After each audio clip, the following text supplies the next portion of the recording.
Hey everyone, I'm Tassenix, and welcome to Plotting and Scheming, the Grand Arena focused podcast centered around the top 100 of Kyber 1 for Star Wars Galaxy of Heroes. This is the Season 82 3 versus 3 Week 3 episode. I am joined by Dagger briefly, as I understand it.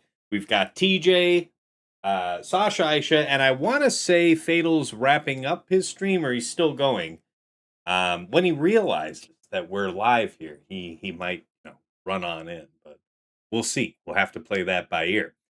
As far as the high level on the season, guys, I had all Erodium's weeks 1 and 2. Week 3, there were 3 real players in there. Sasha, myself, and Mad Mage Nira.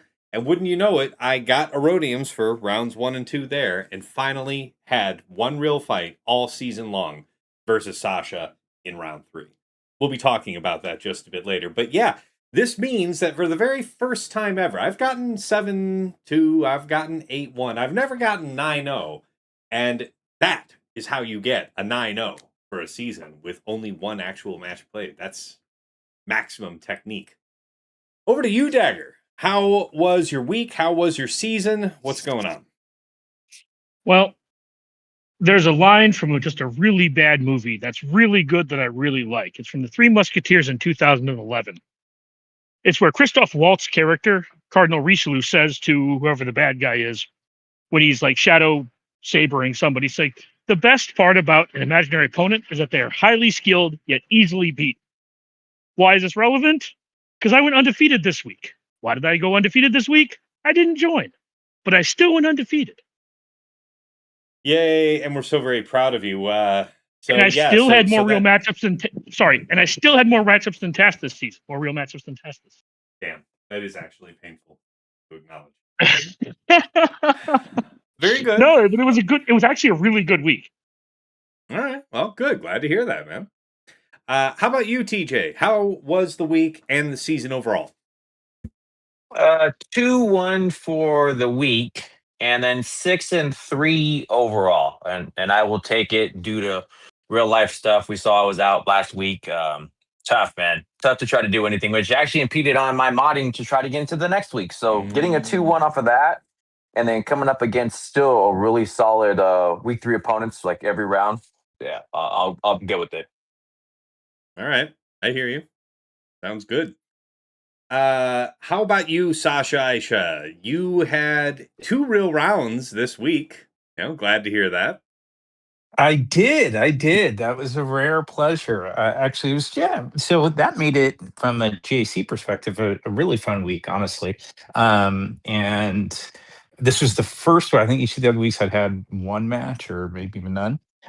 So I came into, I got to face Nira in the second round. That was a really fun match. I pulled that out. I will say, I get a shout out to TJ. There was an interesting Bleat challenge that I faced to pull off that W. So I picked TJ's mind on that. That was fun. We can talk about that as we get in. But then in the final round, as you'd alluded to, that's when things got real. And I dropped a great match to you. I think combined we set 13 GLs. A lot of stuff out there on the board. And I thought I had set a formidable defense. And then I had meetings this afternoon. Didn't get to watch your stream exactly, although PrimeBot seemed to be consistently delivering me bad news. And I just see my screen pop up, and you just had sliced through my ground. So great match to you. Kudos to you, Tass. And so it left me with 2-1 on the week. I think so 8-1 on the season, with at least a couple real matches this week. So yeah, that was mine. Nice. Checking the chat here real quick. All right, so we don't have Fatal yet, so he's still kicking it out there. I was just watching his stream, so I think he didn't make it here. This last one, he lost, and that is actually to one of my patrons, to Shake. So, congrats to Shake, and it was a good match to watch. I will say, I got to see it from both sides. What are you on about, kid? I see. Somebody's going to be demanding bath time. All right. Well, let's kick off talking about the meta analysis for this season because I'm going to want to save the season recap for us all to be here. First, let's get the elephant out of the room. The one match that you and I just had, Sasha. While I go ahead and start a bath here for my daughter, why don't you start telling the people about everything that you thought was notable on our match? Just I would just like to Sure. say that Tass. I would just really quick like to say that Tass said, "Let's address the elephant in the room," and now he's leaving. Damn. Yeah, I'm trying to, give content to the people while I get a bath going for this kid. Be right back. All right. So, for Tass's match, I loved the last matchup that he and I had, where I think it was a pretty bloody battle. I wanted to make sure I set a fun, stimulating, hopefully formidable defense. So, what I ended up putting on the board for Tass included 7 GLs. Basically, every GL I felt I could put down that wasn't going to be an absolute joke to dismantle. Some proved to be that anyway. I set Django. I set Stranger. Um, I set BKM as well. I set Carson and the New Republic squad with their FDC up to level 14. They don't need 15 because that didn't cover any of the 3 impacted players. And I set the Snow Trooper commander. So it was just what I thought was a really formidable D. And then that left me with maybe a little light on some offensive choices. But I ultimately think I had what I needed to be able to cleanly one-shot Tass. He set, I believe, 6 GLs. And when I went against Tass, there were a couple of places I cleared his front wall comfortably, only dropping 2 banners total. Noteworthy battles out of that, I would say. It was interesting. I set on my defense, saw Luthen and Clea with a Cassian Andor FDC. That leaves you with Cassian himself and Vel and Cinta without that FDC. I was able to use it really nicely against Tass's Partagas. Partagas with the FTC was set on the front wall. And I brought Cassian Vel Cinta. Vel, of course, is the tank on that squad, but she's support, Cassian support as well. And Cinta spends a ton of time under stealth. So I brought a support Gritcron and just hit auto and got a very, pretty quick, maybe a minute and a half, 2 minute 57 against Partagas FDC. So that was a cool learning. I wanted to try that. I wanted to get a use out of that team. That was smooth on the front wall. I also, one other thing I did that was, I suspect, riskier than I appreciated, but it worked, was he had that formidable defense to offense Tarples Gungans team on the front wall. And I had a few options. I had Great Mothers, decided I wanted to use Great Mothers actually against his BKM. So against that Gungan squad, I took Ugnaught, Hondo Ugnaught and Ezra. And that worked well. 50, I used a really pretty thick support grit Ugnaught Kron, and it ended up with 56 out of 57. The only thing I dropped was protection on Ezra. And the key for me there was the opening move for Ugnaught was his basic to take Confuse off. And at that point, the assists go quite quickly, able to burn down the generator and get through Tarples. So that was sort of the front wall. That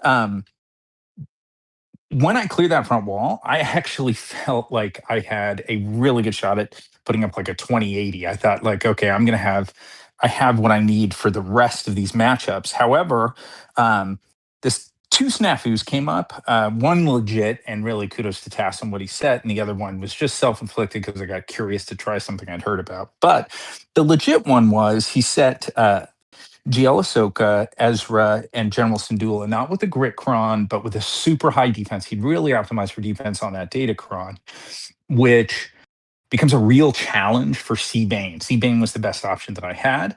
However, I did have the Luminara Cron left, so 100% offense and 100% crit damage.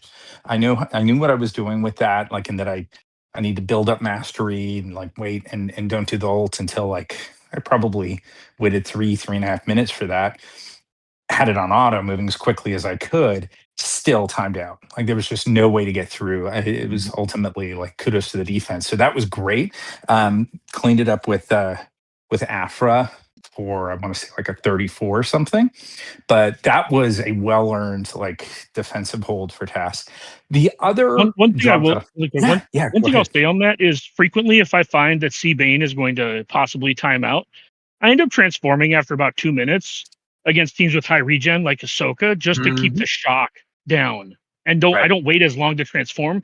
Yes, you're giving up damage on the back end, but what you're Yeah. doing is not like just spinning your wheels for as long. So you're actually hopefully able to close the fight out and rely heavier on Bane ramping So as opposed to C and Bane ramping.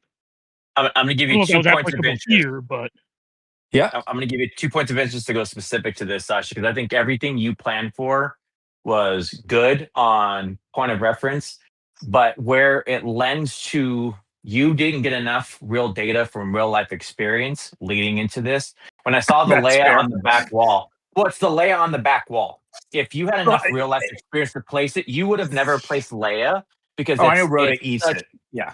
that's what I'm saying. But you Yeah. don't know it without getting to play the game, real life opponents and everything else, or seeing it. It lends to I think I tricked him because Leia started out with that ability block and the other DCs really super strong until it Yeah. comes to a point now we have Rada and Rada says I don't even need a DC to beat you. You don't exist. You are literally irrelevant. Which 100%. knowing the game, I know you wouldn't have redone that, but it shows that because of the bug, you're left with inexperience from personal experience that led to that. Because I saw him open the door, and I'm like, oh man, he would have never. Yeah.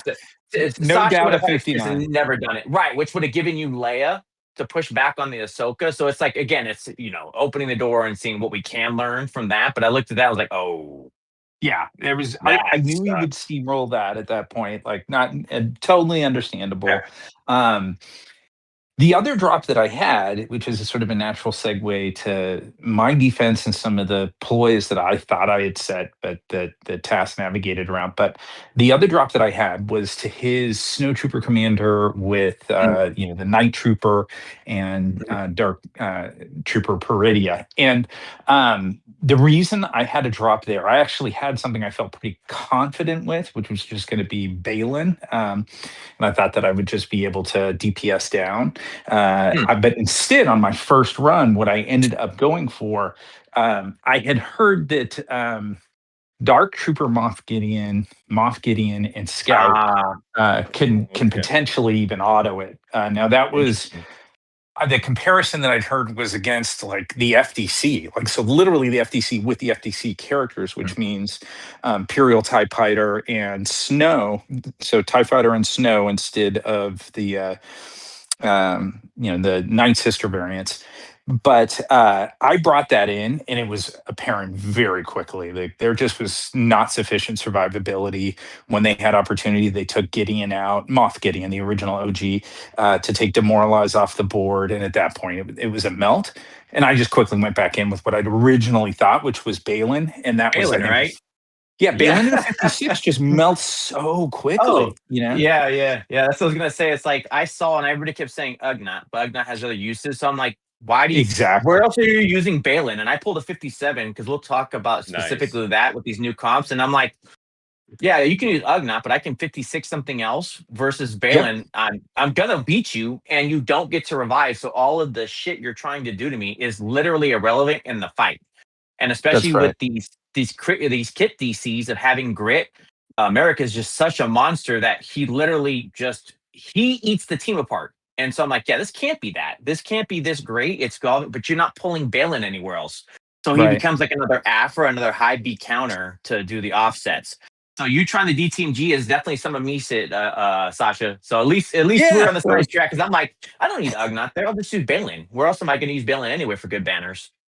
Yeah, that was purely for fun, and I was and actually curiosity, and I was duly punished for it. The other stuff that I used, Pass, I don't think any of this will surprise you, but QA on Ray, very smooth Sure. against Yeah. your Java EP I had looked at potentially, if I needed to, I was going to use Cobb Hmm. with the offense to defense attacker cron, Cobb level 9.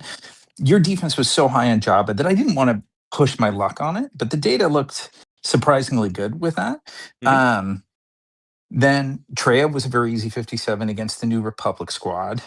Side note, I saw in just scrolling through that you used Treya against mine.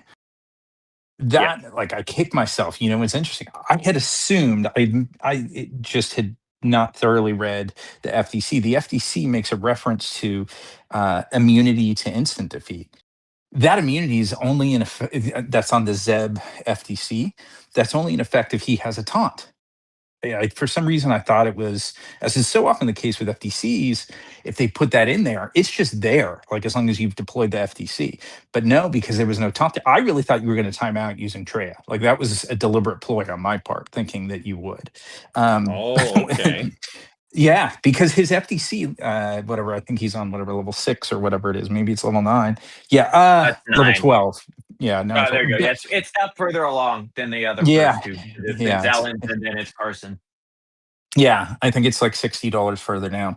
And then it, but the fact that it mentions instant defeat, and I just my own lapse in reading comprehension there. So imagine my disappointment. Then the other thing, so while I dropped just sort of trying that DTMG thing against your snowtrooper commander, Cass, I was really hopeful mine would catch you, because if you take a look at my Imperial remnants, what I did to both my Night Trooper and my Dark Trooper Peridia was Tarples esque. I jacked up their defense, and Snowtrooper Commander provides defense up to the squad on opening. Smart. So I'm like, oh, great. They're going to hit like tank. They did not hit like tanks. At least they didn't hit you Well, like a tank. they have to hit you, right? That's I That's it. think the other piece of That's it. right. It's That's not. right. It's not. That's right. It's anything that doesn't say avoidable or like unavoidable, or you Yeah. can't stop it. You have to kind of take those into account right now for any of that stuff to actually happen. Even the Very same thing, interesting. like Sasha, if you took the Balin option, Yeah. your snowtrooper may not stun. Everybody else is locked out, so they don't even really Yeah. play the game. So I tell you, doing the Balin fight, when I open up and you swing and stun, yeah, they don't move. And then when they don't move, you Yeah. know what you kind of have to do? They have to do a thing in order for that 400% to work. So that's where it's like, yes, it's novel and yes, it's cool. But it just goes about the wayside of just another team doing its stuff. The New Republic, though, which is surprising, actually caught me against Boro. But Oh, that's me playing it like a dodo. So me playing the fight, not thinking about all of the mechanics along with the FDC. I faced the Anzellans with the setup, and Boro had really good modding. oh. Yeah. And I kept a recording of it, but they kept dispelling and locking me out. And then me playing old school, thinking, hey, I'll just hit you into retribution. You know what you don't want against a team who's exploring on the run and ramping your damage? You don't want to hit those guys and do the retribution setup. Also, the other pieces come in of who do you have to kill first, because it's not Carson, which is where I was Yeah. trying to get to. So playing it bad and user error can also lead to wins, which that one totally caught me on round 1. Yeah. Sure. Live and learn, or in that case, die and learn. But yeah, it's, I get it. One other, I think, kind of fun, noteworthy one is you had SLK in the back, and I used Gungans effectively for 56 on That's it. awesome. Yeah, I wondered how you And used your Gungans. Wow, that's so cool. yeah, so well, that was another fork for me in strategizing and looking at our match. In that, I really think Gungans. I mentioned I used Ugnan on it. I think if that goes wrong, I mean, they hit so darn hard, particularly when you've got them modded up for defense. So I thought about putting them on D, but I know that Great Mothers can trivialize it. So I said, all right, why don't I make him think I have him in the back? That's why BCAM was up front. I thought maybe you'd hesitate to use Great Mothers there, I and really did. No, you read that right. I actually was moments away from going yeah, for JML there, and yeah, it would have made me have to risk JMM versus your ISB team. Yeah, which is doable, but yeah, risk is again that's sort of the game. We're just trying to shift some probabilities or accumulate risk for you. But so what it ended up meaning for me though with the Gungans, it was fascinating. The whole issue with it is you can't kill you have the damage immunity Sith 6 on that datacron. Not a problem because boss, my boss Nest goes first. He has a dispel, so I take that off. But the whole key was with Tarples' opening, I have to make sure I don't use his AoE, the resistance to just button mash, because he happened to get a bonus turn ahead of Ray. So at that Yeah. point, none of them could be killed. Like it wouldn't have done me any good because while she's not targetable, no first order can be killed. So I had to wait for her to go. She does her like whatever mass lightning, which did take one banner off of me. But then Tarples, it's just the amount of damage was Yeah, you're amazing. done. Yeah, Yeah, once that moves, once exactly. everybody moves, nobody moves. So it's like they Yeah, call it for that. Yeah, so it's what you're talking about is yeah. perfect. So that was a 56 with Gungans. And then the other thing, what was a real mess for me was Fleet. I did fine on, profundity easily on Executor Yeah. and the Levi mirror, but the last Mace Windu, the endurance one, and I brought. I looked at .gg and it was like 93% success rate. Brought Chimera before I got to move. You had taken, or not, at least before my first round had finished. You killed 2/3 of my starting fleet on that Empire one. So I just backed right out. That was just a complete lost cause. That makes sense. And then I did home one, and home one took it down to I think like one side, I think two sides were left at that point, Tass. And then I cleaned it up a negotiator. But that was a bloody mess. Nice. And that's the long-winded explanation of my side of the board. But it was a ton of fun. I miss these kinds of matches, man. I wish we could, I don't know, maybe just a wild thought, but get like a group of 8 of us together that play over a week and get a Like at a chance to certain play time. against Yeah. yeah, right, I would against one think another and mix it up.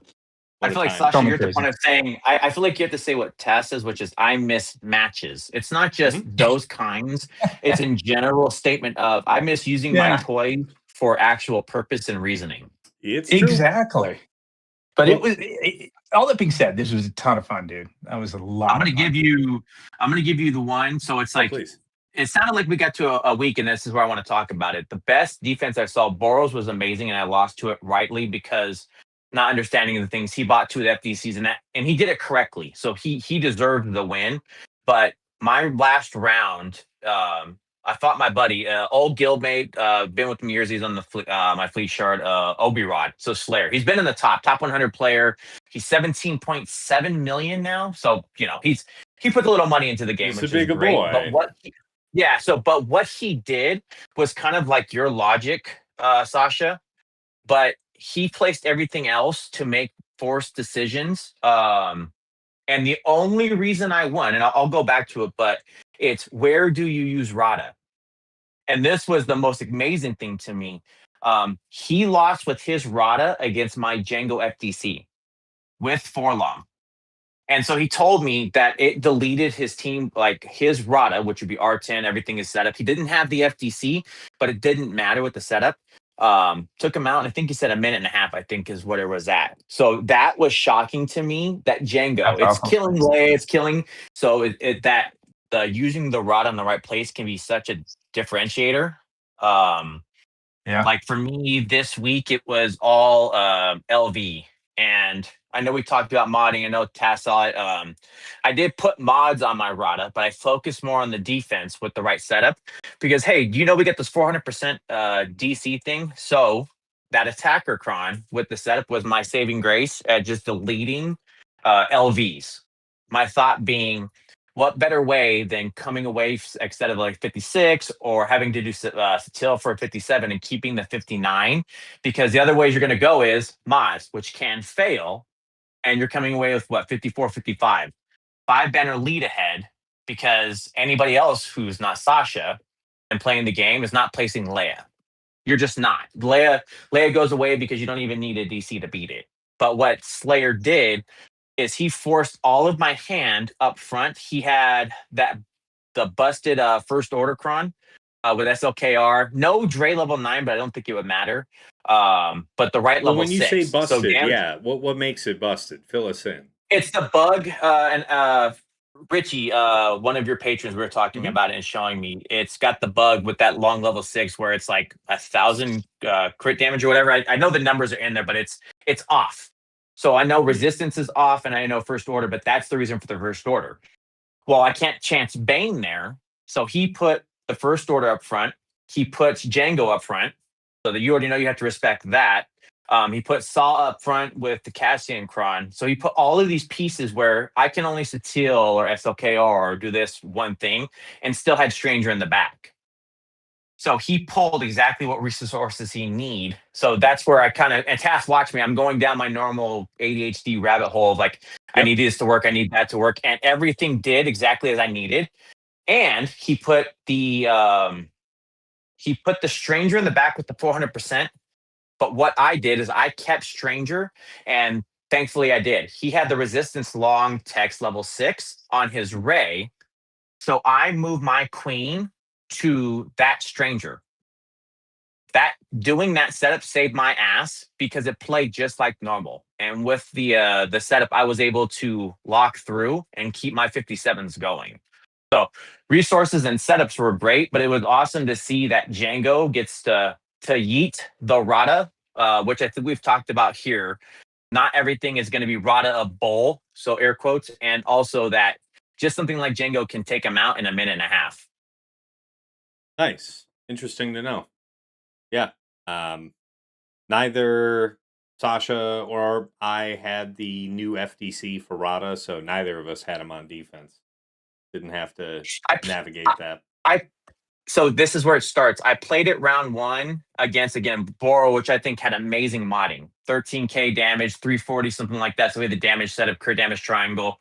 Had it with Mob Enforcer and Mob Enforcer was great. 140 secondary speed, 8700 physical, with crit damage triangle. So it's what it was back when the DC was here. And his his damn take was the tree stuff, but that thing was moving like it was going out of style. So I had to do SLKR, just thinking I need to lapse in. That was a slugfest because again, I'm trying to fill out the fight, and I recorded it and kind of tasked how people in his Patreon and the other chats got to see it because I was like trying to understand the mechanics. And then I come back round 2 and round 3. Gungans are beating it. So Sasha, to your point, Gungans are beating that. The ultimately easy one, and I was super disappointed. LV with the 10% makes mincemeat. It just, I watched the proper setup, and that team just literally melts for nothing. So all of the fight you're doing and all of the things like, yeah, LV with that 10% makes that nil, which I fully expect we'll probably be seeing that as our go-to, should be next season since it'll be here. Yeah. Yeah. Again, I'm just making sure I understand. You're saying you would do Lord Vader for Rada. Yes, that Wow. Lord Vader, especially if we had the 10%, and that's still here, which I don't remember the timing for everything. In 30 seconds, when he opens the door, the Mob Enforcer, which I really think is the pinnacle right setup for your second, and then your Gamorrean Guard, Relic 9 with that setup, they were basically dead on opener. Like I was shown the video as like a minute, and there was nothing there left of that team. It looked like a joke versus when I used SLKR and I was taking the I want to say Sith with crew and with Dre. I got deleted. They moved too quick. You're not doing it. To see LV just come back and say, "Here, let me just throw my hand at you," and half your team is basically dead. And then the next actual turn, they are dead, and then you just go finish off Rada to nothing. Okay, nice. So yeah, Slacker was going to be my go-to anyway. I was going to say if I had scouted Sasha and seen that he had the FDC for Rada, I was just going Yeah. to save Slacker. Just as well. Yeah, I used Lord Vader Oppo just to game out the Django team, which saved me Satil for his Stranger and so on. So that was just an adjustment I made for Sasha. But just going back to touching other meta items between our duel here that just wrapped up today, Let me see. Any other fights that were interesting for mine? Was there anything you were more curious about? Because I know you watched, skip through the VOD, Sasha. Any of my fights that you want to know more about? Um, I guess so. LV Scorch CX. I thought that I might have a chance at holding off Moz with that. Yeah. I scrolled through and I just saw my Scorch disappear at one point. It was a Was pain in the it? ass to do, I'll be honest with you, because that was with a 400% defense to offense cron. Okay. And which also had like high prot and a reasonable chunk of crit damage on it, but that was it. Yeah. Like it could have been better. It could have been better optimized for the purpose in terms of having offense on it instead of crit damage, right? Holy crap, why does this thing keep popping up for League? I'm just gonna shut that shit off. That is The League Classic. It's like everything you used to remember but didn't like. Hey, Fatal, glad you could pop in. I know I wasn't able to. I'm sure you have your streamer mode on and didn't see my tag earlier. I was looking for DMs. I did not keep DMs. Nope. I get it. No worries. I completely get it. No worries. Hey, Spovo. How's everybody doing here live on Twitch and YouTube? Yeah, we are doing the season wrap-up episode, and we are doing that live now, the last few seasons. It's been fun. So, Fatal, we were just talking about the matchup between myself and Sasha, and, some of the other meta fights that came out of that. TJ brought a few good ones up. But what Sasha was just asking me about is he set Lord Vader, CX2, and Scorch, trying to be as difficult to Maz as possible. And it took a while. It was not looking good for a while. I had a 400% defense to offense cron, and it took more than 2.5 minutes, I want to say, before we popped through Scorch, finally. And then Lord Vader, soon after, wrapped up for a 55. But it was uncomfortable. It took a long time to do. So I'll tell you one of the other ones that I was curious about, and I think you were well set up with counter options, so it didn't become an issue. But the first order cron that I had with SLK in the back is that new Retaliate one. Yeah. And Retaliate was I was just super curious with it allows 3 stacks of Retaliate. They don't drop off. So by the third turn, 60% of damage that you're doing is, reflecting back on you as true damage. So, nothing else to damage a banner stealer. But then on top of that, Dark Ray has that retaliate clause where if somebody with retaliate is damaged, they recover protection equal to the amount of damage that they took. So I figured there would be a strong amount of sort of just survivability, and that I was curious if you had to bring a JML against it, and JML with a jacked up protection cron, right? And you call the assist on, I don't know, JKL, and the amount of damage being done there is really high relative to JKL's health and prot. That I was kind of curious in other circumstances if it might give extra survivability and really just sort of bite back in a way that more severe than people expected. Didn't get to see it. I did pause the vid when I went through your Bane attack, and and his attack that killed SLK, it took 280k off of his protection just as part of retaliate. So it does a nice job of stealing, in that case, an extra banner, but it's an interesting one. It's not. I'm not saying it's as good as the juiced up broken crit damage scaling one that's floating around there, unfortunately. But that was the wrinkle that I thought might be interesting. Okay. Yeah. The retaliate was what made me for sure take Talon in case I got unfavorably backslapped, something like that. Right. The one risk you take with that is, does Talon die before Ray gets her first true turn with cooldowns, right? Because you can't have the lightning go off. Can't be that was my hope, but yeah, that's exactly why I didn't do Bane. was just because of that setup, and that's where Satil had to go with that. Again, call it the bug or whatever the setup. I was not messing with it, and I know Taz got to see my fight with it. That's where I had to do Satil. I had like you can do whatever you want, but SOKR is still a loving bunch who, depending on who you put in the fight, he's still gonna act the same way. So that's where I was like, I knew Stranger was gonna be in the back, but Satil had to be the use there because if you let things happen or you try to take the chance with the Bane exactly to what Tass was talking, I was like, I'm not gonna do that. So it's like I didn't need to account for what we're gonna apply, which is why Queen ended up on the Stranger I knew was going to be in the back. I just knew I had to adjust whatever we were going to set up for it. Makes sense. So Fatal, why don't you tell us, what we already missed from you? Tell us about how your your week wrapped up, how your season wrapped up, and then take us into some of the meta matchups you found interesting this week.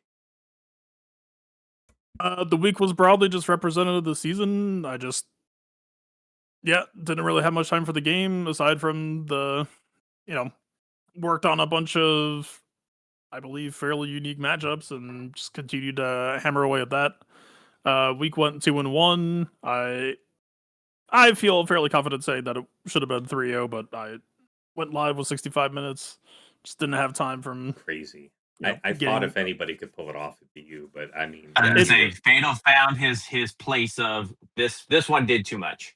So if you want some inside baseball, if there's drops, that's usually pretty indicative that it's not going to go well because it's either drops or it's just like Cassian time out of a 5-minute fight is like that's you can kill 5 or even 10 teams if it's just like a cheesy backwall and you're holding overkill and every fight is just like 30 seconds.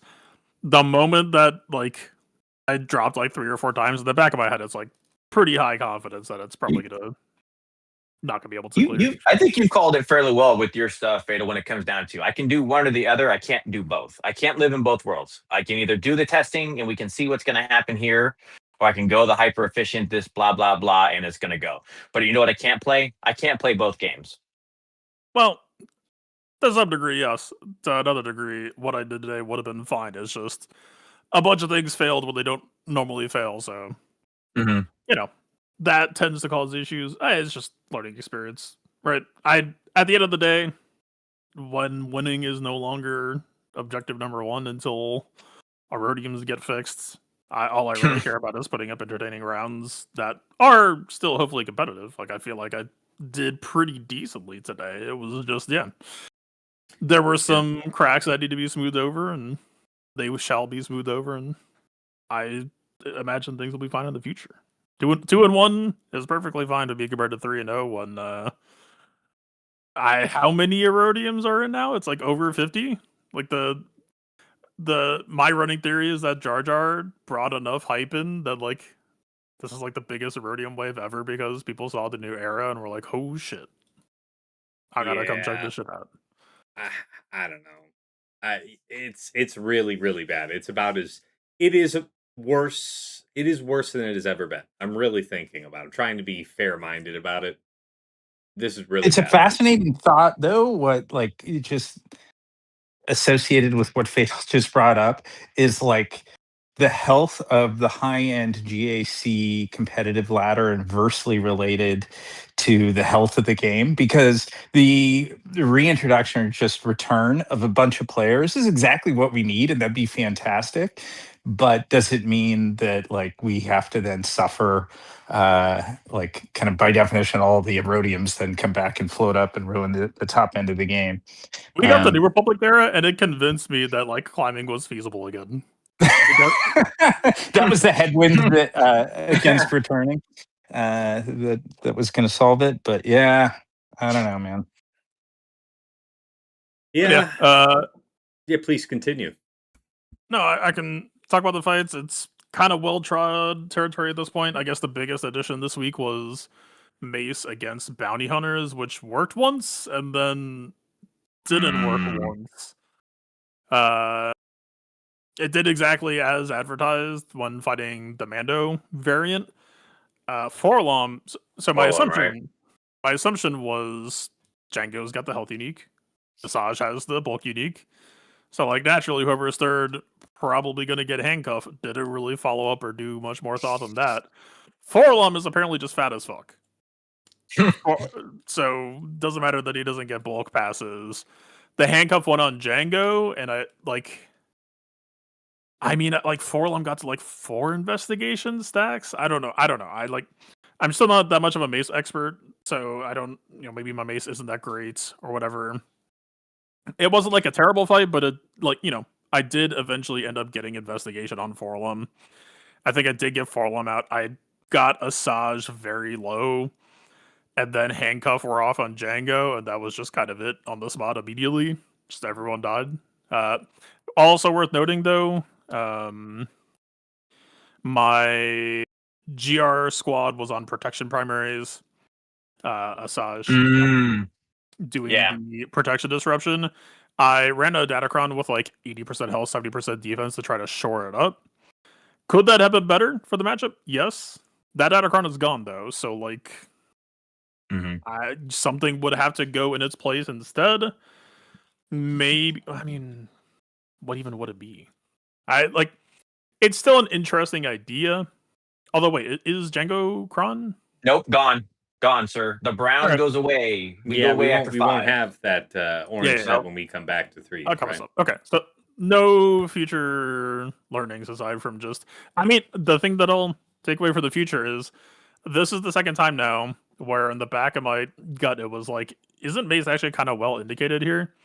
This time I ran it in the week 3 instead of never trying it and just talking about it on this podcast, and it wasn't nothing. So I will try to keep my base Spidey sense. I talked about it before week 1 or during week 1. I just didn't get to it week 2. I will try to give Mace a continuing amount of vigilance and respect, and the character has problems, but this is twice now where it's like, okay, there was something here, and it was just I missed out.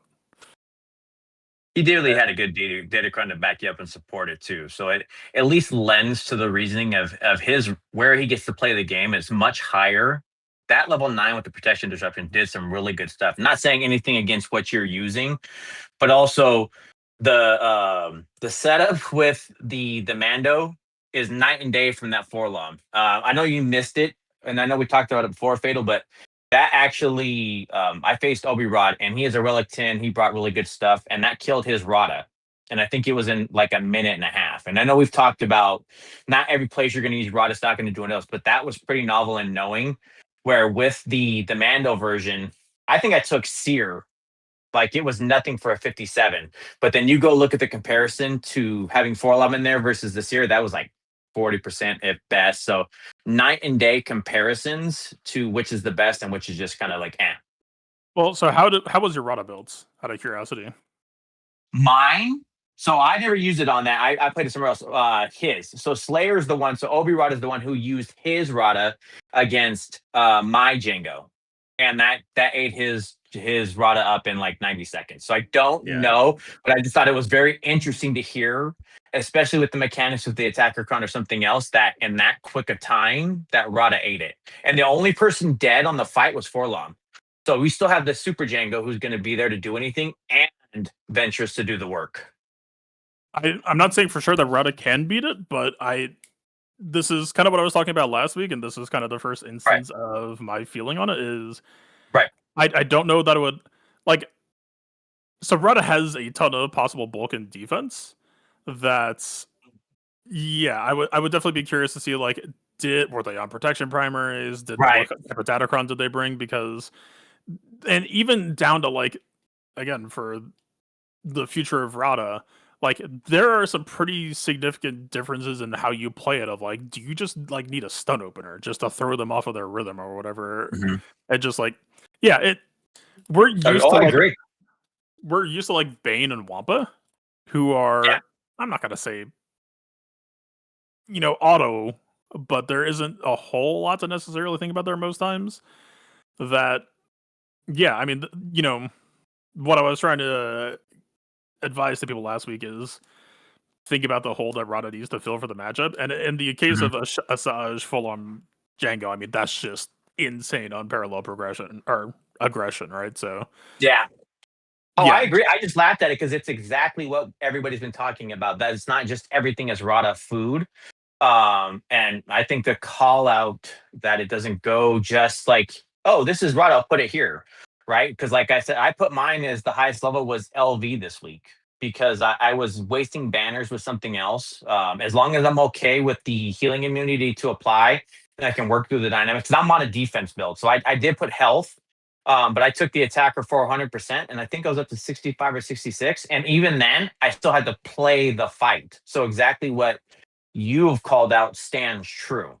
I actually had to play the fight. It was actually a longer fight because I was facing not only the 10%, which was whatever, but also some of the bulk built Sith with the 2%. So LV is going to stay there for a long time. And I remember having the healing immunity apply, and my Brada, I want to say, got down to the yellow ish. That the healing immunity, his healing setup saved him, and I was able to pull it back, but still kind of scary with that setup. Yeah, Okay. it's I Yeah. I saw a lot of frustration with Rada this past week, but Yeah. I still feel very confident that I think he has a healthy design. I like the people who are going to get burnt the most by this. I think are just people who don't have the time or energy right now to make changes or like engage with Rada. Like Mhm. if you stick to the old status quo, yeah, Rada will probably get easier sided wins.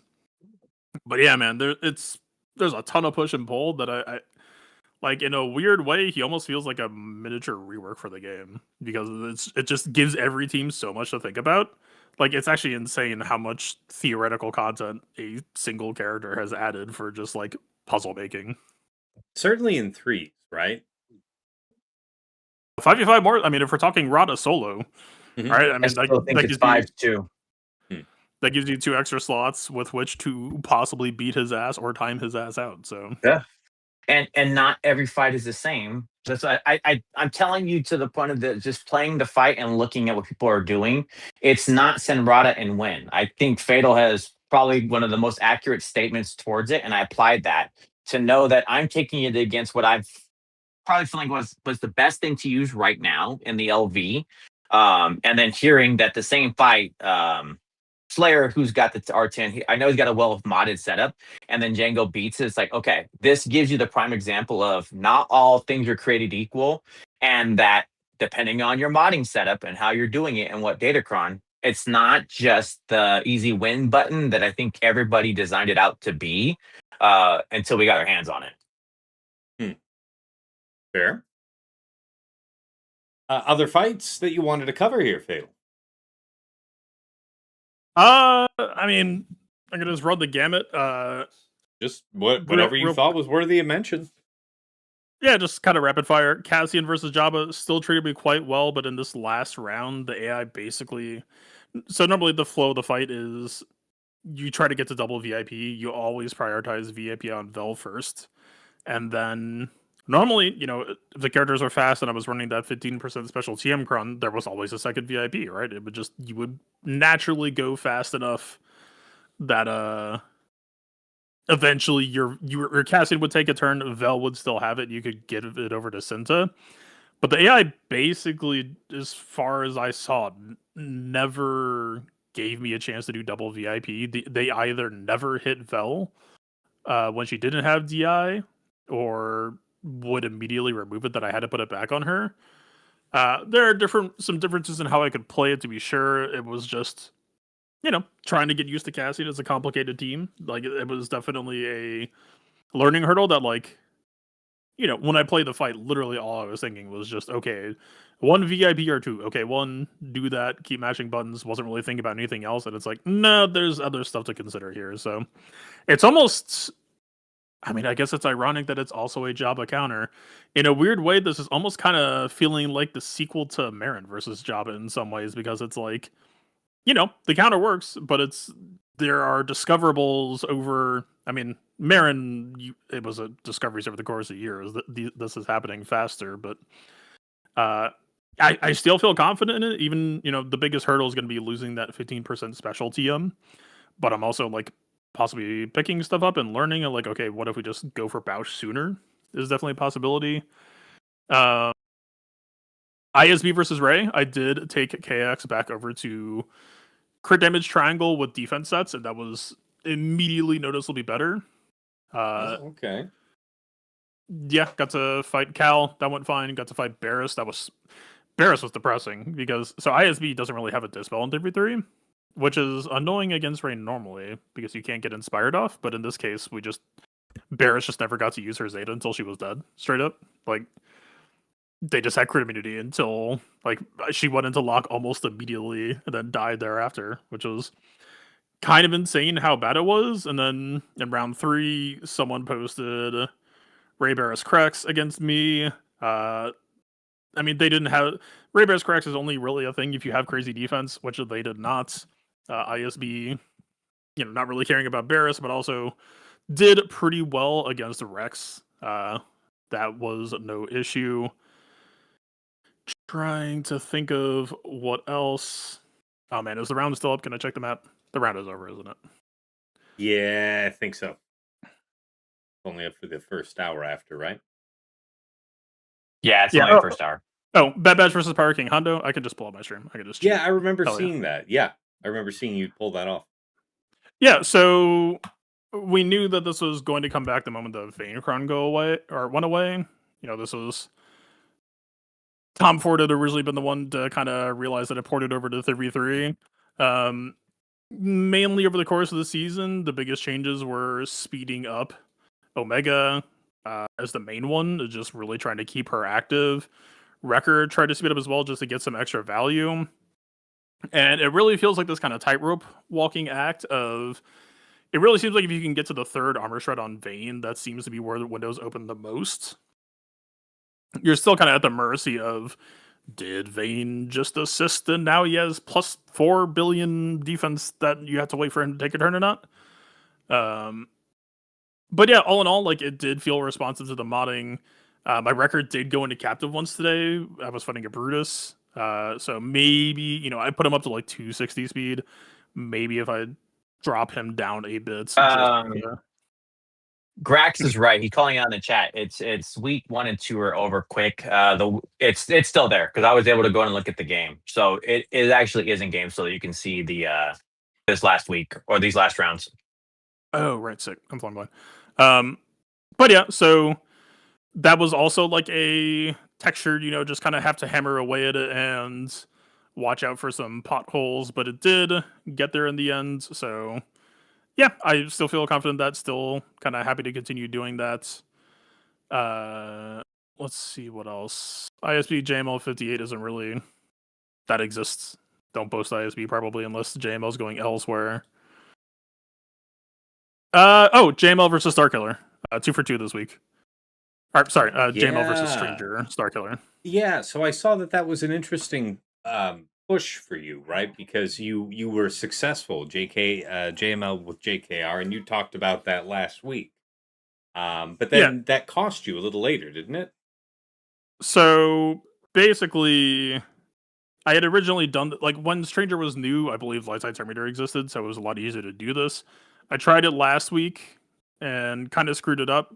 I sped up my Cal this week so that Cal goes before Revan, and that pretty much does everything that I needed to. It was just a very simple JML, Revan, JCal.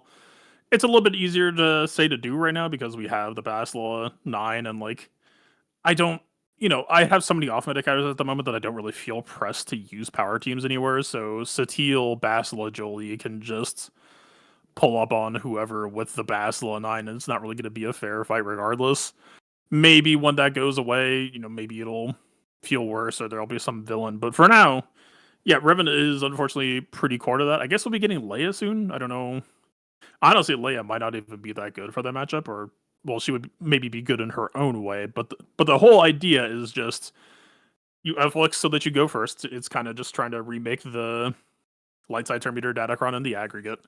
You go into Riposte stance, and that's just it, right? You just double Riposte, lessen on Starkiller, and that's all you really need. And then you're perfectly comfortable in the scramble from there for the 3v2. Yeah, I'm glad that I was able to get there because definitely I think I dropped it like 2 or 3 times at first, not really putting enough thought into it, just like lesson opening on Starkiller, and it's like, no, that's not. Try again. Hammer related a little bit more, but yeah, it got there. It's fine. That's probably most of it.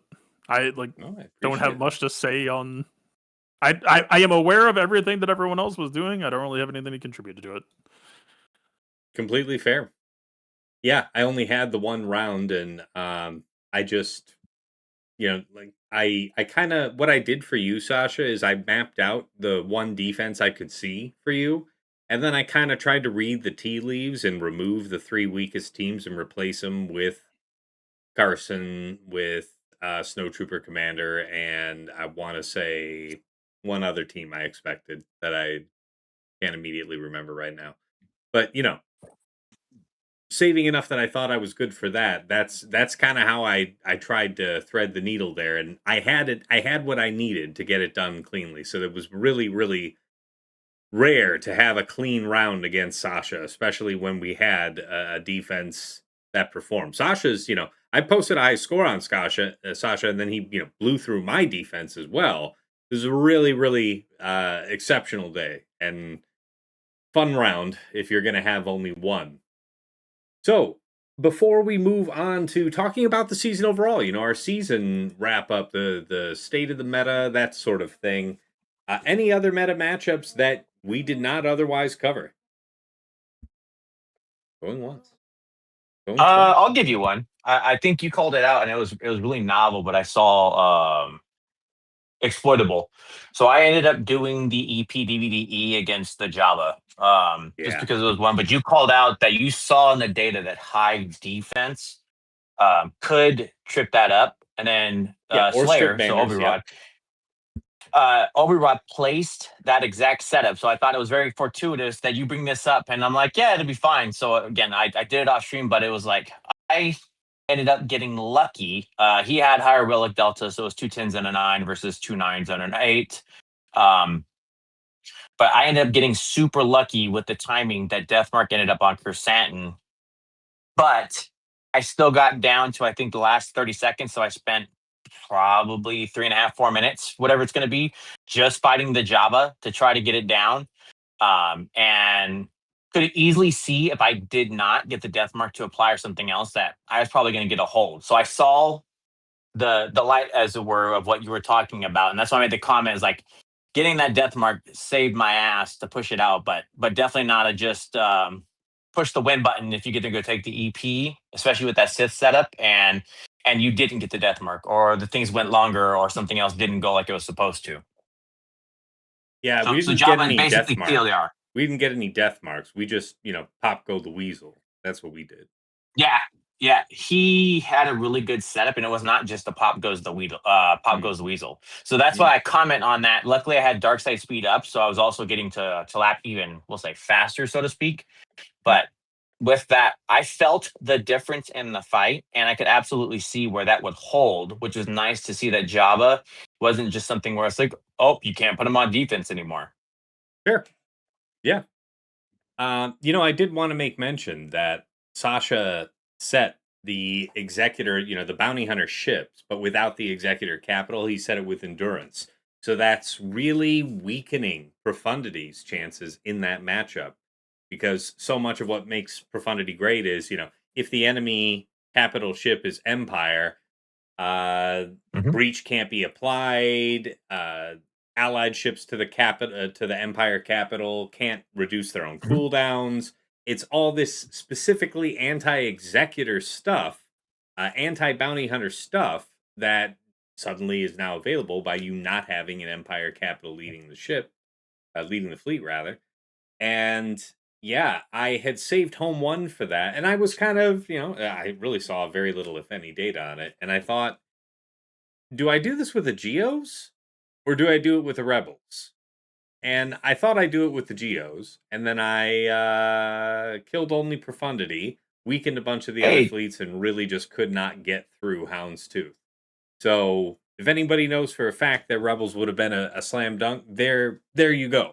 How about we do a video of it, Tass? I happened to record such a feat where Sasha made an oopsie, but still did it very well.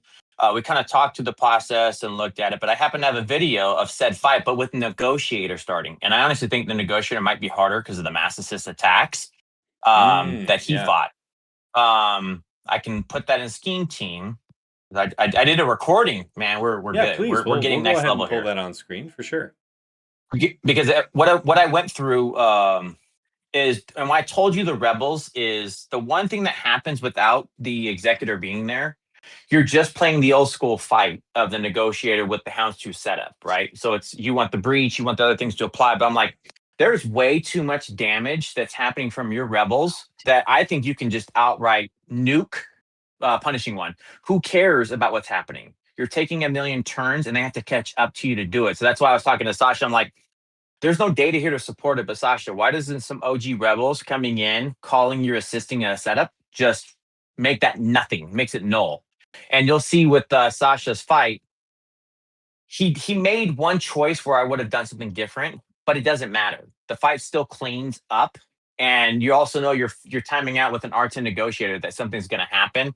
So it's in Scheme Team, Taps, if you want to pull it up. But what you'll see is Punishing One is made nothing taking home one, and that it has a higher calling, and that you can actually get. If he didn't do it, I think Sasha was on rank to get like a 75 if correctly applied. Yeah. So we were taking extra. Right, he had room. Go ahead, Sasha. You can go through it. And the whole so context for this as well. I had tried a Profundity against a similar comp. It was the Endurance instead of Negotiator as the lead. But as Tass had alluded to, I mean, the thing that bites you in the ass if you don't factor it in is that Punishing One has that special ability that applies a death mark. It starts, I think, on a 9-turn cooldown. However, it cools down, it reduces that cooldown by 1 anytime an enemy assists, tripled if it's a light side enemy. So Profundity, obviously, like as much as we all hate Han Solo and how he never assists what we want him to, that squad still assists a lot. And all it takes is 3 assists, and suddenly Punishing One is applying death mark on its first turn. This is the oopsie right here. So I just want to call out this is Sasha's only point where I'm like, no, you don't do that. I don't care about that. Do your second special. And I'm like, because he would have already basically been dead. The call to assist and everything else would have basically had that set up to where Punishing One would have already been out of the game. You got to get Punishing One out, or you're going to lose whatever ship it targets. But yeah, so in other words, Tass, like, if doing it the way that TJ is describing, Home One has that burst ability with this starting lineup, and you press the right buttons to take down Punishing One. And that was the thought. And that's why I said, when you're looking at, look, it's gone. And this is the reason for every character who's in the opening is because they all have mass assist attacks. So you're applying way too much damage. I see Resistance X we call from Brax. There's a thought here, though. Everybody's going to apply either exposes, they're applying multiple attack setups, but you're just pushing so much damage that now you're just playing the regular game again.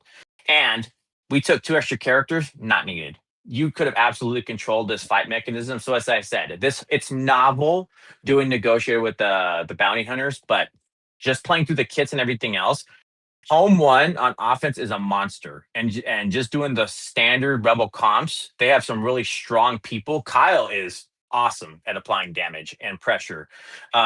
Ghost, great at doing the same thing. Also applies 10 down for what you're doing. So it's just, again, taking the kits and pushing it. It's awesome, man. Nice. I really appreciate you sharing this. This is good. Yeah. So if you do plotting and scheming, it's amazing. Yeah. Oh well.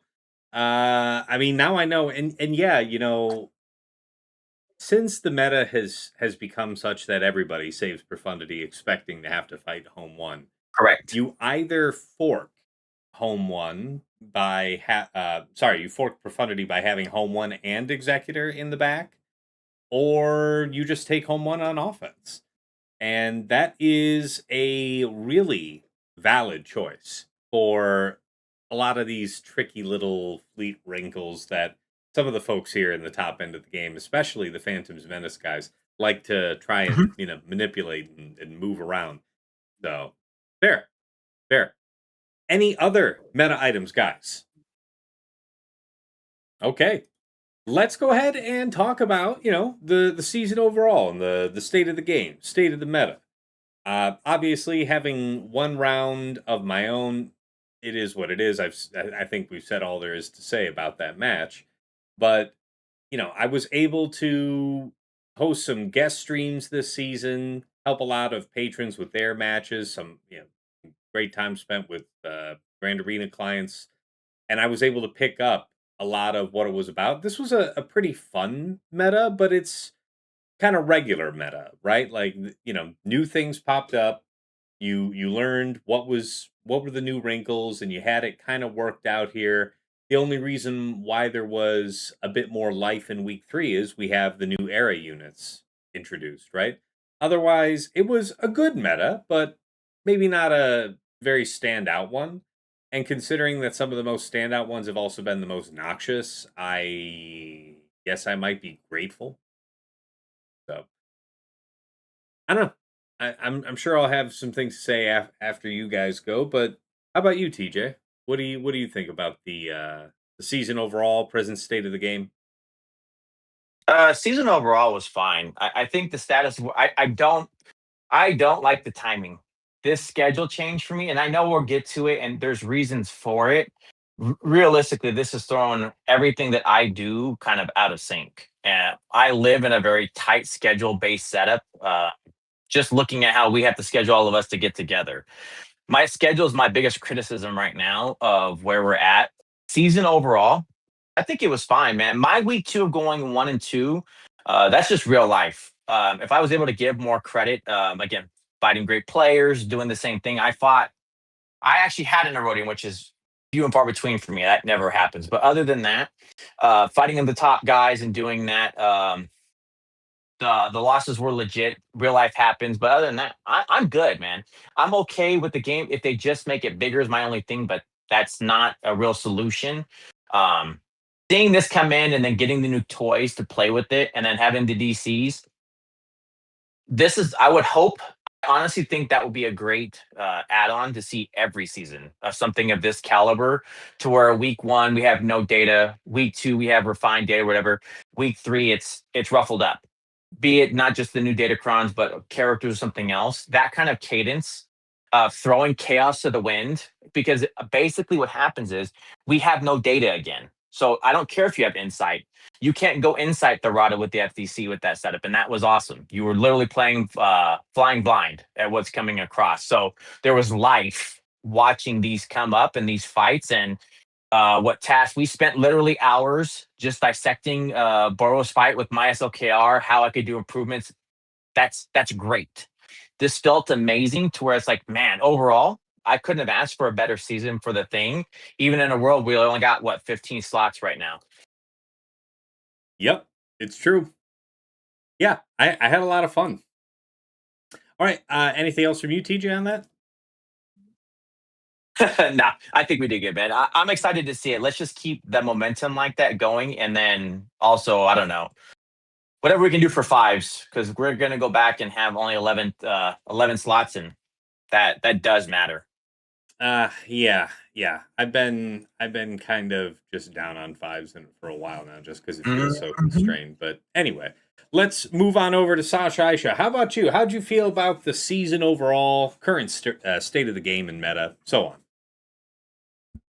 I think it overall pretty positive. I mean, I think we remain in dire need of some shakeup to just generally the game mode. We've talked about the erodium stuff, but there are a few things that I like have landed pretty darn positively with me. Like I look at like the Ugnaught squad is an interesting thing. I wish it worked on defense. So that's I think an execution error on their part. I think unless we've heard otherwise, I think they just screwed that up because the bonus protection doesn't apply.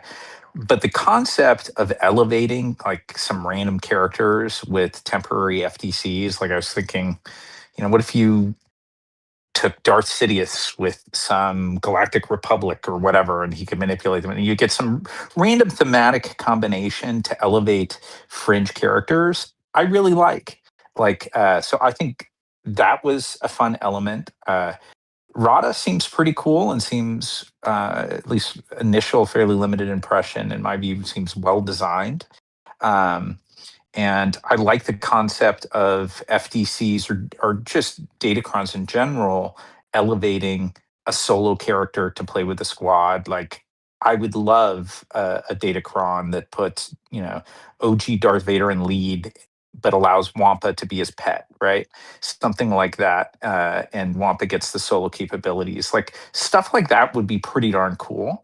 And they're clearly breaking through barriers when it comes to, like, conventional limitations. Dark Jar Jar is a wonderful example of that. So I think that's cool. And if we are seeing, like, a lot of people intrigued and some of the potential risks of like staleness or boredom with the game that's been around for this damn long being countered, then kudos to them. And that's, I think, a huge win for all of us. um, I totally get where TJ's coming from on the change in schedule for, like, folks like us that have been doing this for so long. We put a lot of time and effort into this. We have been doing it for years. It's tough to change schedule. I actually, it's for the moment working okay with me, but like, um, it's interesting how just a change like that can sort of ripple through.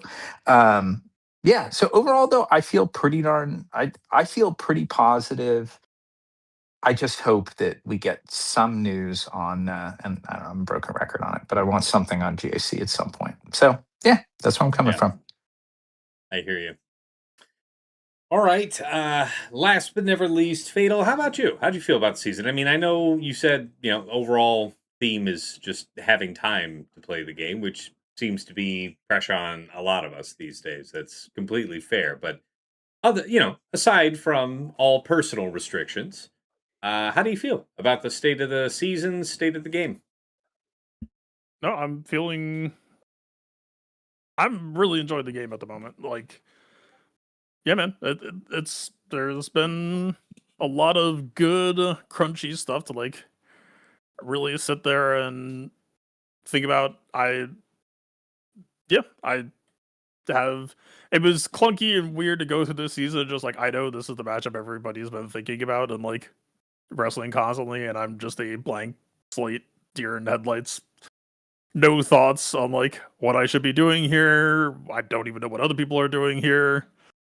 Uh, yeah, that stuff's not great for like a streaming aspect, but kind of, whatever. But in terms of just like personal entertainment, I am extremely happy with the stuff that I've been pursuing, both in Liver 3 and 5v5. So yeah, I am still, I would like to see Erodium was fixed is like the big Sure, thing, yeah. and I would like to see a GEC update to fix some issues. But yeah, man, I don't know. I have plenty of chew toys to keep me distracted right now that I'm not really too fussed about it. If anything, once things hopefully settle down in a month or change, like, yeah, man, I need to do like a big Rada theory crafting pass. Like, there's a heck of a lot of work I want to do. So, if anything, I am kind of behind on possible theory crafting that I could be doing, and that's a pretty decent problem to be having, I feel like. So, Sure. I can see that. All right. Well, guys, we've made it over to the viewer Q&A. Let's get all of your questions in the chat. I am checking over on Twitch and on YouTube. So ask whatever you want of the panel here, and we'll get cracking right on that. I'll tell you what, guys. Why don't we just take one quick minute of a break? We'll take a really short break, and then come on back, take viewer Q&A for, next 20, 30 minutes, and then wrap ourselves up, something like that. So thanks for tuning in, everybody. Be back in just a couple of minutes.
All right, folks, we are back from our short break. Let's go ahead and take some viewer Q&A. So, Rokaran Mazel says, how about the bug Tevacron? Not just the exploit Omega Comp, but a solo Teva with the FDC is not killable. So I've heard about this latter issue with a solo Teva not being killable. I expect they have to address that before the next season, right? That's probably too noxious to permit.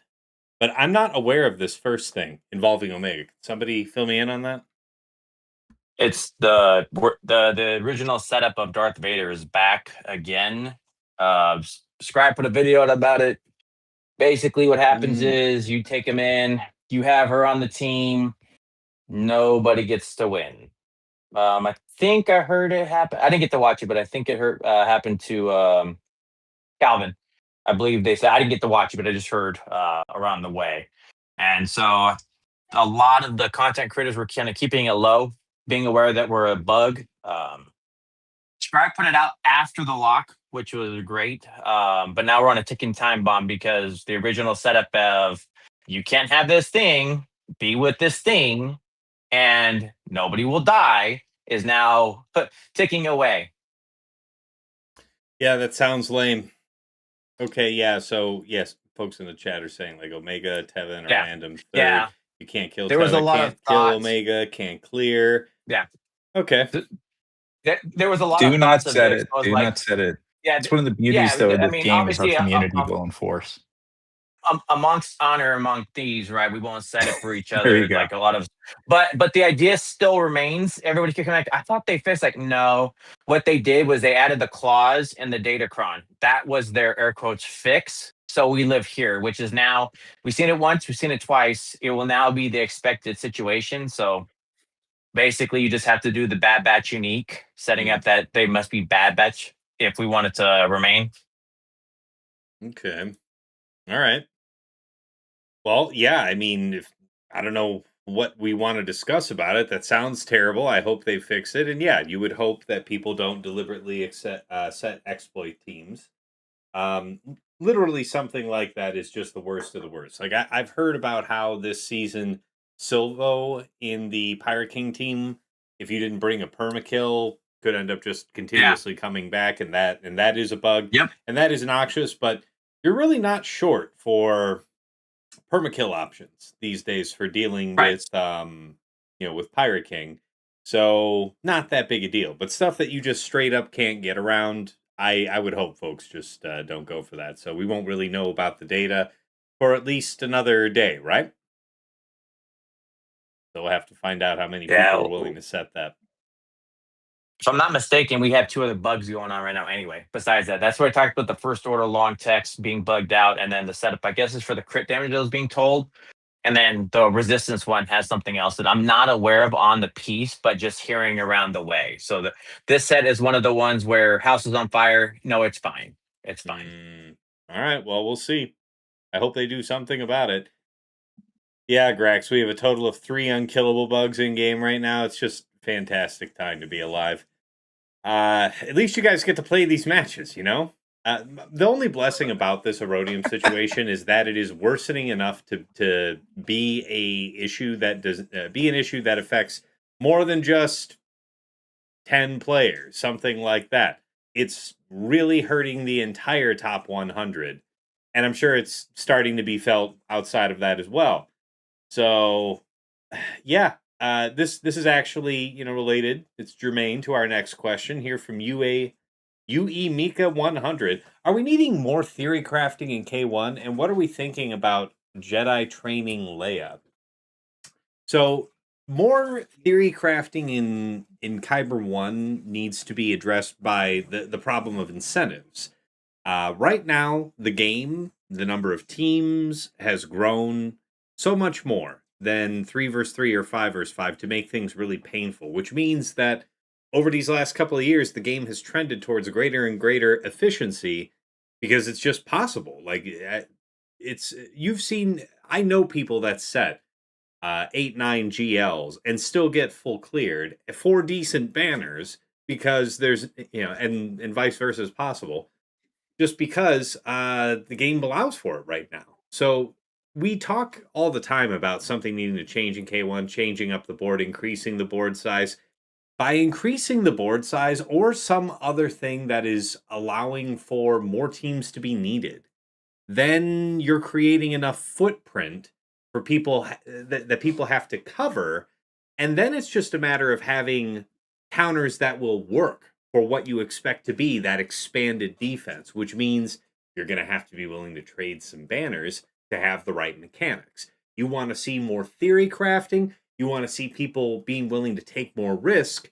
Then, join us in any survey and opportunity that you have to lobby CG to do something to improve Grand Arena, because right now there's a lot of incentive to just play it very clean. It is a really reliable way to ensure a win. They got to fix that first. What do you guys have to say to that question? So Fatal said it really good. I'll go back to the statement. You can't win and theory crafted the stuff like that because the only place you can really do anything is GAC for GAC Omis or TW with TW Omis. Those almost can be different battles depending. A lot of my losses will come from me wanting to try something because this seems like it'll be fun. Hence, I guess you want to call that theory crafting.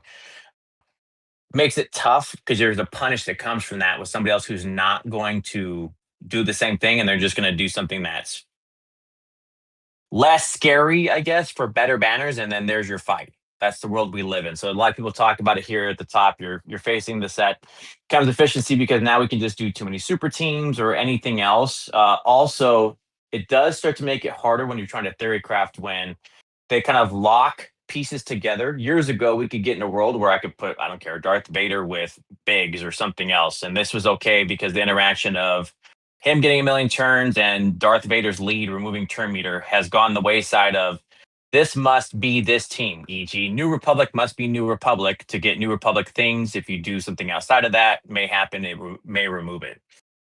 So it gets tougher because the point comes down, do you want to win or do you want to try stuff? And a lot of times you try stuff at the risk of winning. Fair? Who's next?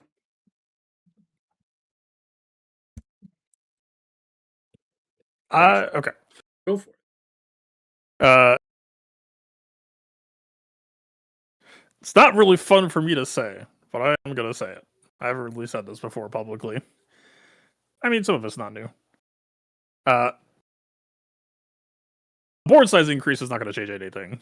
There are more than enough teams that, like, the amount of board size increase that it would take is not an amount that CG would ever add because time is a factor in this game. And while I would enjoy more time being added to PvP, there are only so many hours in the day and blah, blah, blah.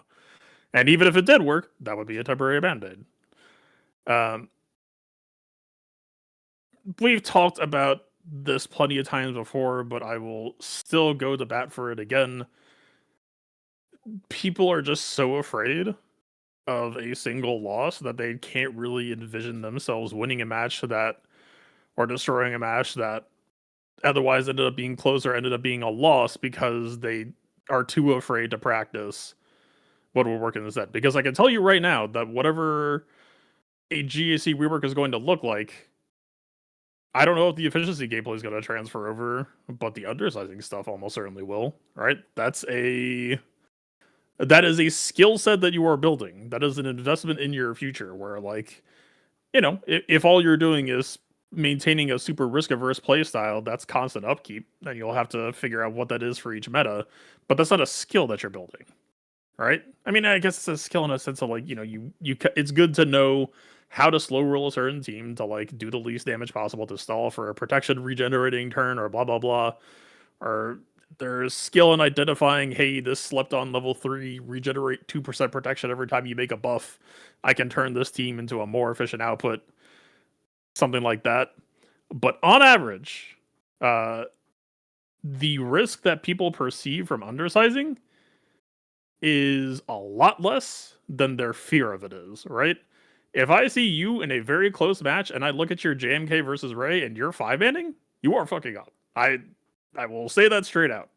I'm not saying you got a 3-man, but I am saying try it with a 4-man, and like, it's baby steps, right? You don't have to just dive in and like I'm going to 2-man everything instantly, but like literally you are leaving free points on the table. And like I don't understand, like if you're attacking second, sometimes you're just like, okay, I'm just gonna play it safe and phone it in and be lazy on ships and just hammer out the free win. But like, yeah, man, big picture, like when I look at people's GAC histories right now, I think I have a very different view than most people, and people will post their history and be like, man, look how badly I destroyed this person. And I look at your attack plan, and it's like, you scored like 10 less points than you could have for no reason. Like, you're doing QA 5-man versus Bray? Alright. That's cool. You're doing JML 5-man versus ISB? Oh, yeah, alright. That's a -3 right there, but yeah, follow your heart, I guess. Right? Like, it's just...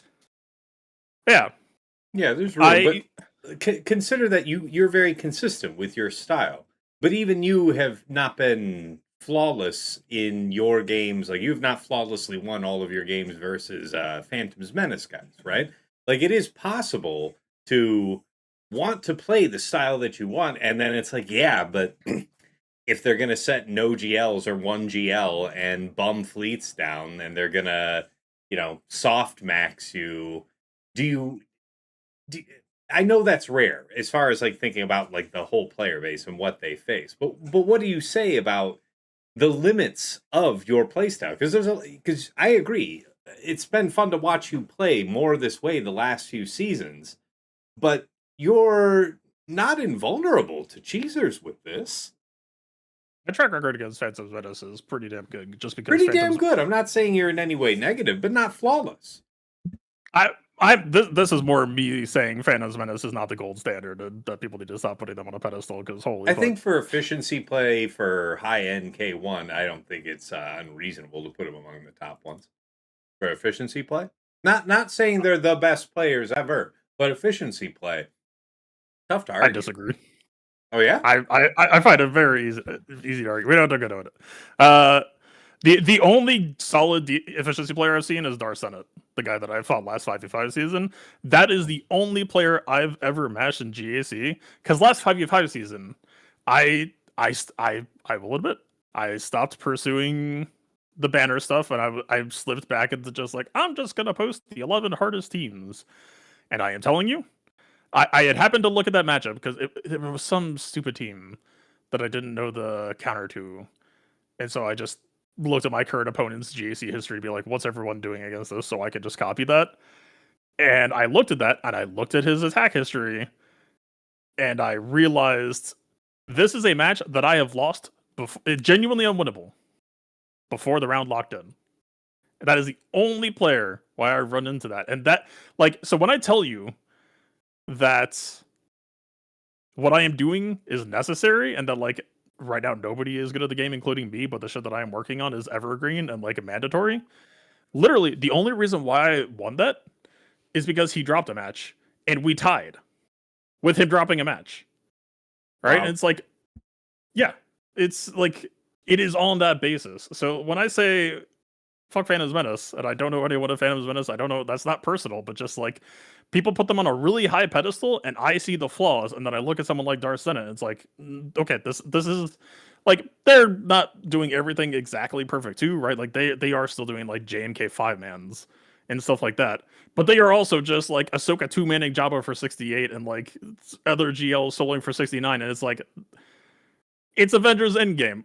At the beginning when it's like Thanos is coming, the training arc that I've been on for like the last 8 months is because I knew that shit like that was going to be a problem in the back of my head, and I didn't want to do it, but I wanted to be ready for it. And so the talk that I've been talking has been knowing that this would be coming, and Tassenix is the only player that I've run into that is actually able to represent it.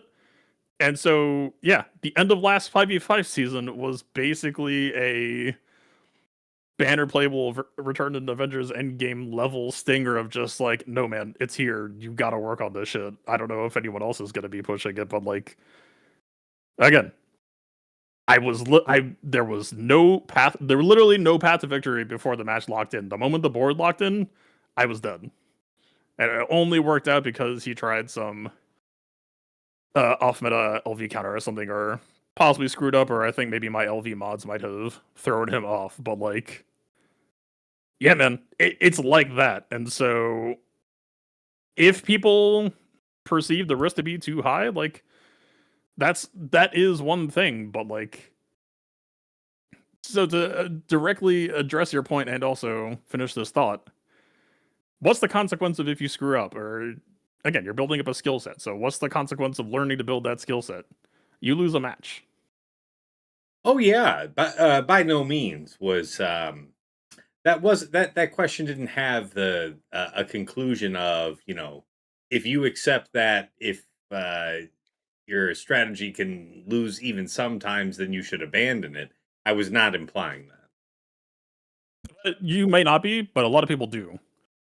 And you know, I'm a player who likes to play to win. Me personally, I choose not to want to climb into Erodium, so that does mean that sometimes winning isn't my top priority anymore. And I understand for a lot of people it is still, so I do want to be able to still speak to that. But if your goal long term is to win as much as possible, I still firmly believe that as the skill set is built out, you know, is it clunky that we flip between 3v3 and 5v5 so you can't really hammer away at it as fast? Sure. Do Erodiums clunk it the fuck out that it's really hard to build a skill set if 8 of your matches aren't real? That fucking sucks. That's kind of why I'm trying to avoid that, because you would take an entire year to do like 4 weeks of GAC worth of, and it's all different. It's fucked, right? It's just fucked. About it by the short shelf life of the current meta, given the Datacron life cycles too, right? Yeah. So, there's a bit of a piling on of headwind effects there, but I hear you. But yeah, so Yeah. when I say what I say, because I know I say some boisterous shit, I am glad that I can now at least point to a player as like a look. If they expand the board size, I don't think Darcena will be affected, right? And for those of you who don't know, Darcena, the guy I fought last season, is like knocking on top 100 now. Pretty much his entire roster is Relic 7. Oh yeah, I gotta see this guy. Yeah, I'm not familiar. Not familiar with him, but I look forward to hopefully seeing him soon. There's more than that. Like you're a streamer too, like Dadadan. Dadadan works with that little things, but that man's mind for the game is also really good True. at how he can adjust. So it's like there's a whole bunch of them. I know we say Phantom's Menace just because there's consistency in a name that we've And seen like you can't say. there's a bunch of them that all play the same way. That's why I get what it's saying, but it's like post crazy but high definitely scores. just to live the point. Oh yeah, there's some other names that I know we're not meant. Like I'll give you. I don't know. We know here probably a Tom Ford guy who likes to do some shenanigans and has never had any of the stuff like that. Great player, great setup, and plays consistently at the top as well. Mm-hmm. But I think that goes against the heart of the question, which I know you're trying to get to, Tess. Well, no, and I also wanted to get Sasha here with his thought on this before we move to the next item. Sasha, what do you have to say on this question? Do you need to repeat it to you? You go ahead and do that, but I had a lot of good ground has been covered, and I actually had a separate semi-related thought as I was just sort of watching your screen while we were going through. But what was the original question again? No, Tess? it was just, are we needing more theory crafting in Kyber 1? And oh my god, I forgot about the second half of it. What are we thinking about Jedi training Luke? I mean, well, you go ahead and answer both parts of that, and then we'll ping back off of you. I under equipped for the second part, so we feel free for any other contributor here to go back to that portion. But yeah, I do think we I think we could always use more theory crafting, and I think it would be wonderful to have it. Kind of related to that, where like what got me really excited when I was just watching you, was listening to everything that TJ and Fatal had to say. I think some really interesting and valid points. When you were going into territory battles, I was thinking how much fun, like what I really wish was what if this go back to territory battles in that screen. And what if this was a PvP? Like leave it here. And each side deploys their entire roster across different planets and different progressions, and there's banners for progression along different lines. And each side perhaps has their entire roster to deploy on defense and gets to use their entire roster on offense. Maybe there are other elements you could do too.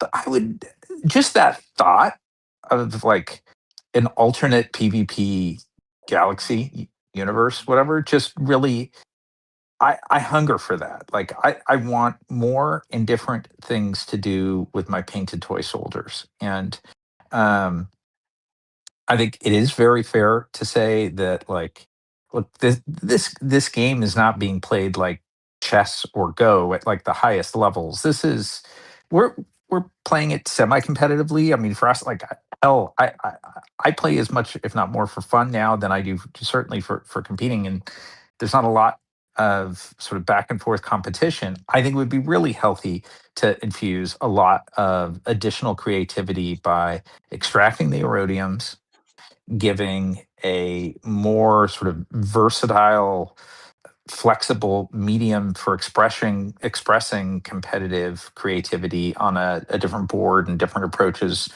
Um, I would love to see that. So I think as an indirect kind of answer to that, yeah, I think we could use more. And I think again, it would be wonderful if we had the medium that was a little better served to do it. Not to say can't be done with the current medium we have. There's tons of room for improvement, no doubt. So that was my impression. But like the big sort of emotional hook for me was I just looked at this image in front of me here. Not you with the horns on your head, Tass. That's wonderful. But like the big one with all the different planets. I think how cool would it be if we did a PvP, a mode with stuff like that, and just going, oh my God, where have they hidden this, or what kind of what kind of use, or maybe you can't go all the way down every one of these lines and you make certain decisions, and maybe some of these planets have dark side synergies and some dark side well or something, or I don't know. I just would love to see that with this game. So that's kind of where I'm coming from. There is a longing. I appreciate that. Great commentary. I mean, as far as Jedi training Leia, guys, I mean, there's not a ton to say right now. I guess the biggest thing for me is that I appreciate how apparently thoughtful CG is about crafting the future meta of this game, knowing that they're displacing JKL from that team to raise the power level of the team overall, still keeping some of the key elements of why you wanted to have JKL in there.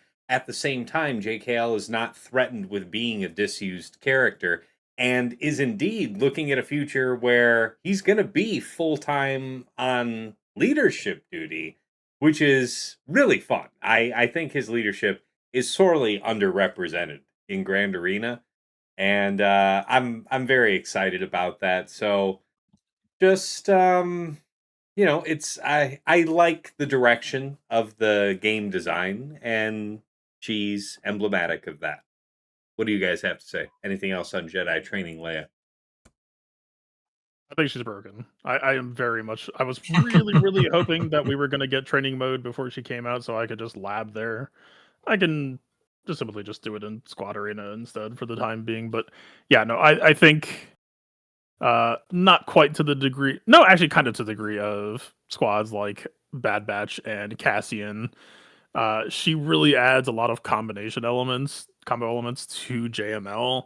And I think she'll be a powerful character even if you don't interact with that. But I think if you are down to clown with that stuff, I do think she will actually make the team feel even better in the hands of somebody practice, is my prediction. But no, I think she looks really, really good. DJ, how about you? I'm gonna leave it. I think we're all gonna say the same thing. What I would like to see is she looks like a ton of fun. What I would hope to see and would it be is can she be without FTC, but just probably maybe a defensive staple because of what she's bringing to the fight. That's what I would really like to see is something that's like it's not just such a simple answer because we have stuff to destroy stuff. I would like her to see where it's like, man, I have to account for this, and I need to take the respectful setup, or otherwise, 2 or 3 characters are dead, creating me to have to come up with bigger solutions. That would be awesome. Fair. Let's go ahead and take a look at the next question. Richie Fritch asked, I want to know what you guys thought about the 1000% CD on level 6 of the normal wordy datacrons. I'm not sure what he's implying with that one. What do you guys think he means there? Richie was the one who's bringing up about how it was bugged out for the first order from, if I had to guess, because No, but the he was showing me an wordy, example. what do we mean by that? I think First Order and Resistance both have an example of this where the current datacron Yeah, the set long text. has a like something saying if something happens, you increase that character's crit damage by 10%, and the mechanics are it actually increases their crit damage by 1,000%. So, oh my god. Well, I mean, Yeah. we already spoke on bugs earlier like that. Preferred, that they fix that here in the off season and have that done. That's yeah, I don't think it's healthy. yeah, doesn't sound good. Using crit immune teams, I guess, against Slacker that you're seeing on defense. I guess that's the ticket. All right. More thoughts on the 1,000% before we move on to the next question? We'll scroll for the next one. Report bugs. Don't just post about it on Discord. Mhm. Send the report. Let's see. Which gets first, a rhodium bug or overcrowded GAC board? Yeah, I mean, a rhodium bug, easily. The rest of this stuff is the type of thing that they should address in the course of normal game design. The natural growth of their game is going to create stresses on what was the established meta. Some of those will be naturally phased out in the next change of the meta, otherwise pose a more consistent, persistent threat to mechanics that they want to work in a different way, so they'll rework it. But yeah, I think the Erodium bug is the worst, or worst of the two. I'll make mine simple for you, and I'll hit it on your pocketbook. Having more slots, you still get to play the game. We are now at a point, and I think Bobo put it out very well. 80 of the top 100, 80 were showing up to be Erodium. That does more than just impact Tass being able to play the game or Sasha being able to play the game. They're squishing your numbers and moving people out to Kyber 2. You actually get impacted on your daily crystals by if you're in Kyber 1. So if you've earned it and been pushed out because they can't get the numbers correct, you are now also impacting your income. And if this is a free-to-play game and doing something like that, that impacts more than just, say, anybody else. And that impacts me. I'm not in top 100 now. I'm actually pushing people out to a different Kyber section, which also impacts the people that they are playing, because let's say that's a 17 million versus somebody who's really trying to up and come and they're 12 and 13 in Kyber 2 and they want to get into Kyber 1. But because of this squish, it's been relegated out to further impacts. So the actual Erodium situation is far greater, in my opinion, than using a toy and we have a lower setup. Because that to me is just the fundamental. We just need to correct PvP. Because if you're saying that, then you're also looking at TW. TW's been that way for literally years. PvP has not been adjusted in I don't know how long, and that needs to be rehashed, which they said they're looking at.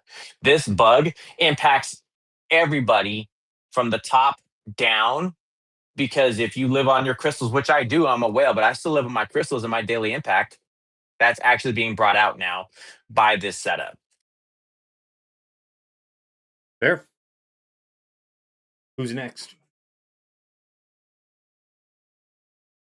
The board will never get fixed. It is literally an impossible ask for the board to be fixed. The way that gets fixed is via a system like rotation, or yeah, I mean the next step is the stuff I've been harping on. I mean, you ask if Kyber 1 needs more theory grafters, and I've been sitting here begging to be not the only person working on this for the last 8 to 10 months. And if I'm gonna be the only one, then so be it. But if you say, hey man, it's taking a really long time for you to figure this out, yeah, bud, I've been the only one. I'm a one-man job. I only get 108 matches per season, 50 per GAC. That should takes time and attempts that I do not have. If other people want to hop in and join, we can do that together. And I mean, look, man, for the past year, I've been most podcasts, there's been a lot of voice frustration about how the game feels boring, and I have not been having that problem. So, like,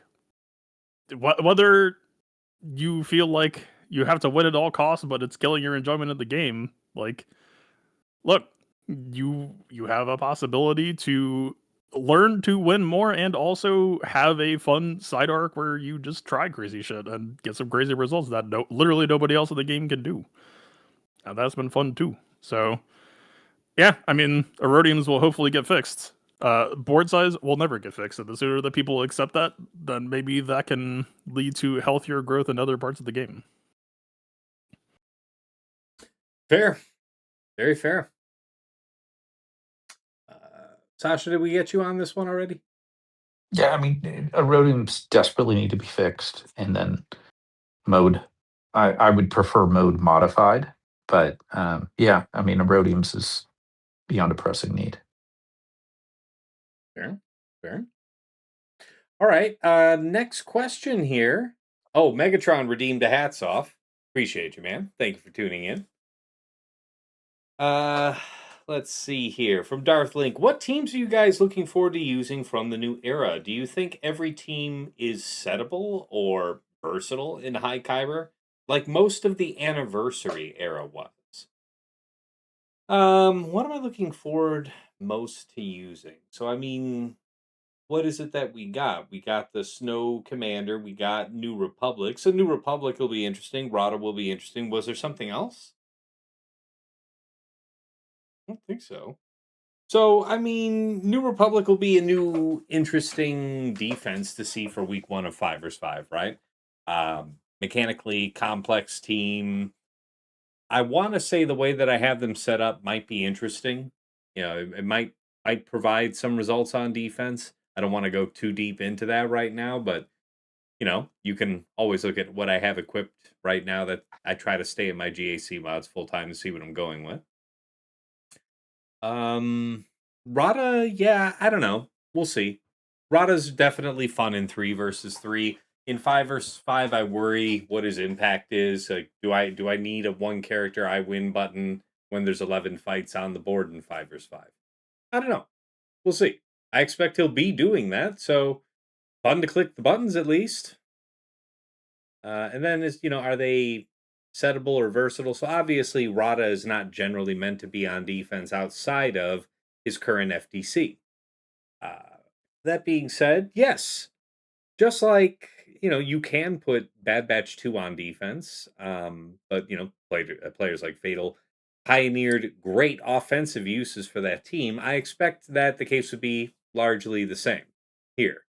Probably solid on defense to some degree. We'll see what happens. I mean, we'll have the FTC boosting it for some time. After that, who knows? But on offense, yeah, there's a lot under the hood for the mechanics of this team, and there's probably applications like that.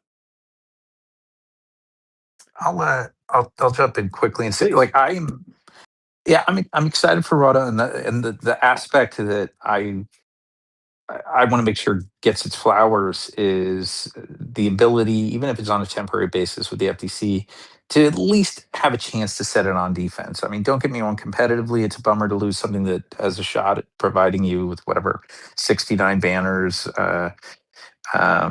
and like undermining really well. But I think it's cool that they're giving it an option to use on defense. So I'm somewhat excited for that. I think for the New Republic, there's this, I think it's an interesting team. I think it can be fairly meaningfully elevated by the FTC. But what tempers my enthusiasm a bit is it sure seems to be built around, at least in a couple of cases, sort of in a bit of a holding pattern for a New Republic GL, for a Mandalorian GL to come in. So I suspect it's got some pretty darn cool ceilings. I suspect for a few of the characters, Zeb being one of them, I don't think people will regret putting resources into them. I don't know who all will be on that team from that faction, but I think it's most likely designed to really sort of meet its greatest heights a little bit further down the line. I like the Snowtrooper Commander. I think it's really cool, and it's, again, shout out to them for like getting Snowtrooper and ITP like some potential relevance, and I think it can hit pretty hard. So I think maybe there's some use on offense. But I don't have the highest of expectations. I don't know that it's going to have relevance in Kyber One as a defensive squad. So yeah, that's my take. Very good. Appreciate that. Who's next?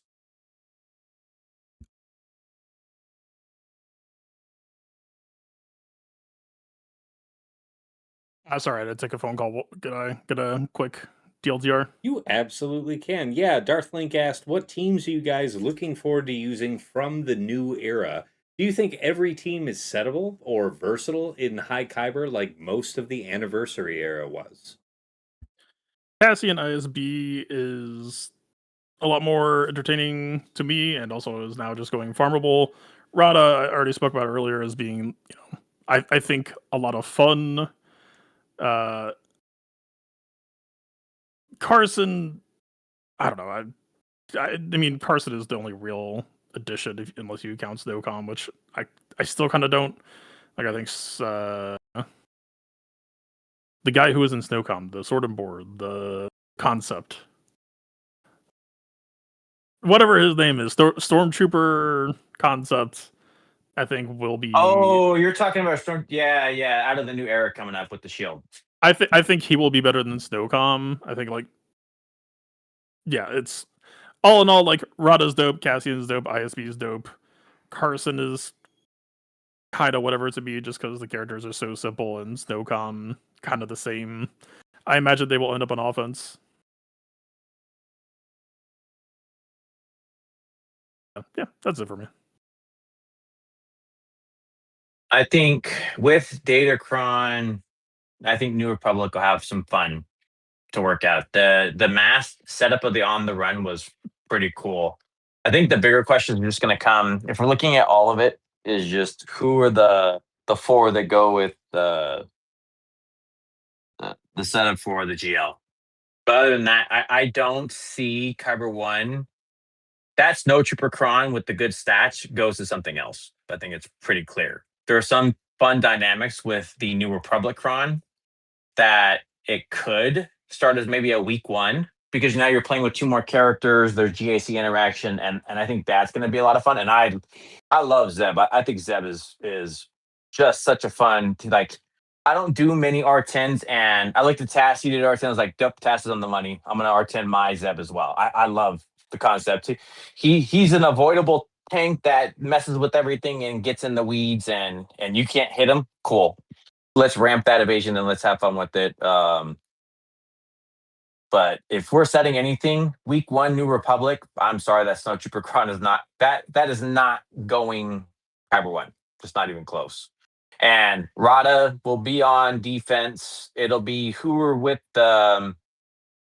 with Mob Enforcer and who's with the other tank. We'll see where that goes. Damn. But Piggy. that's what's gonna be.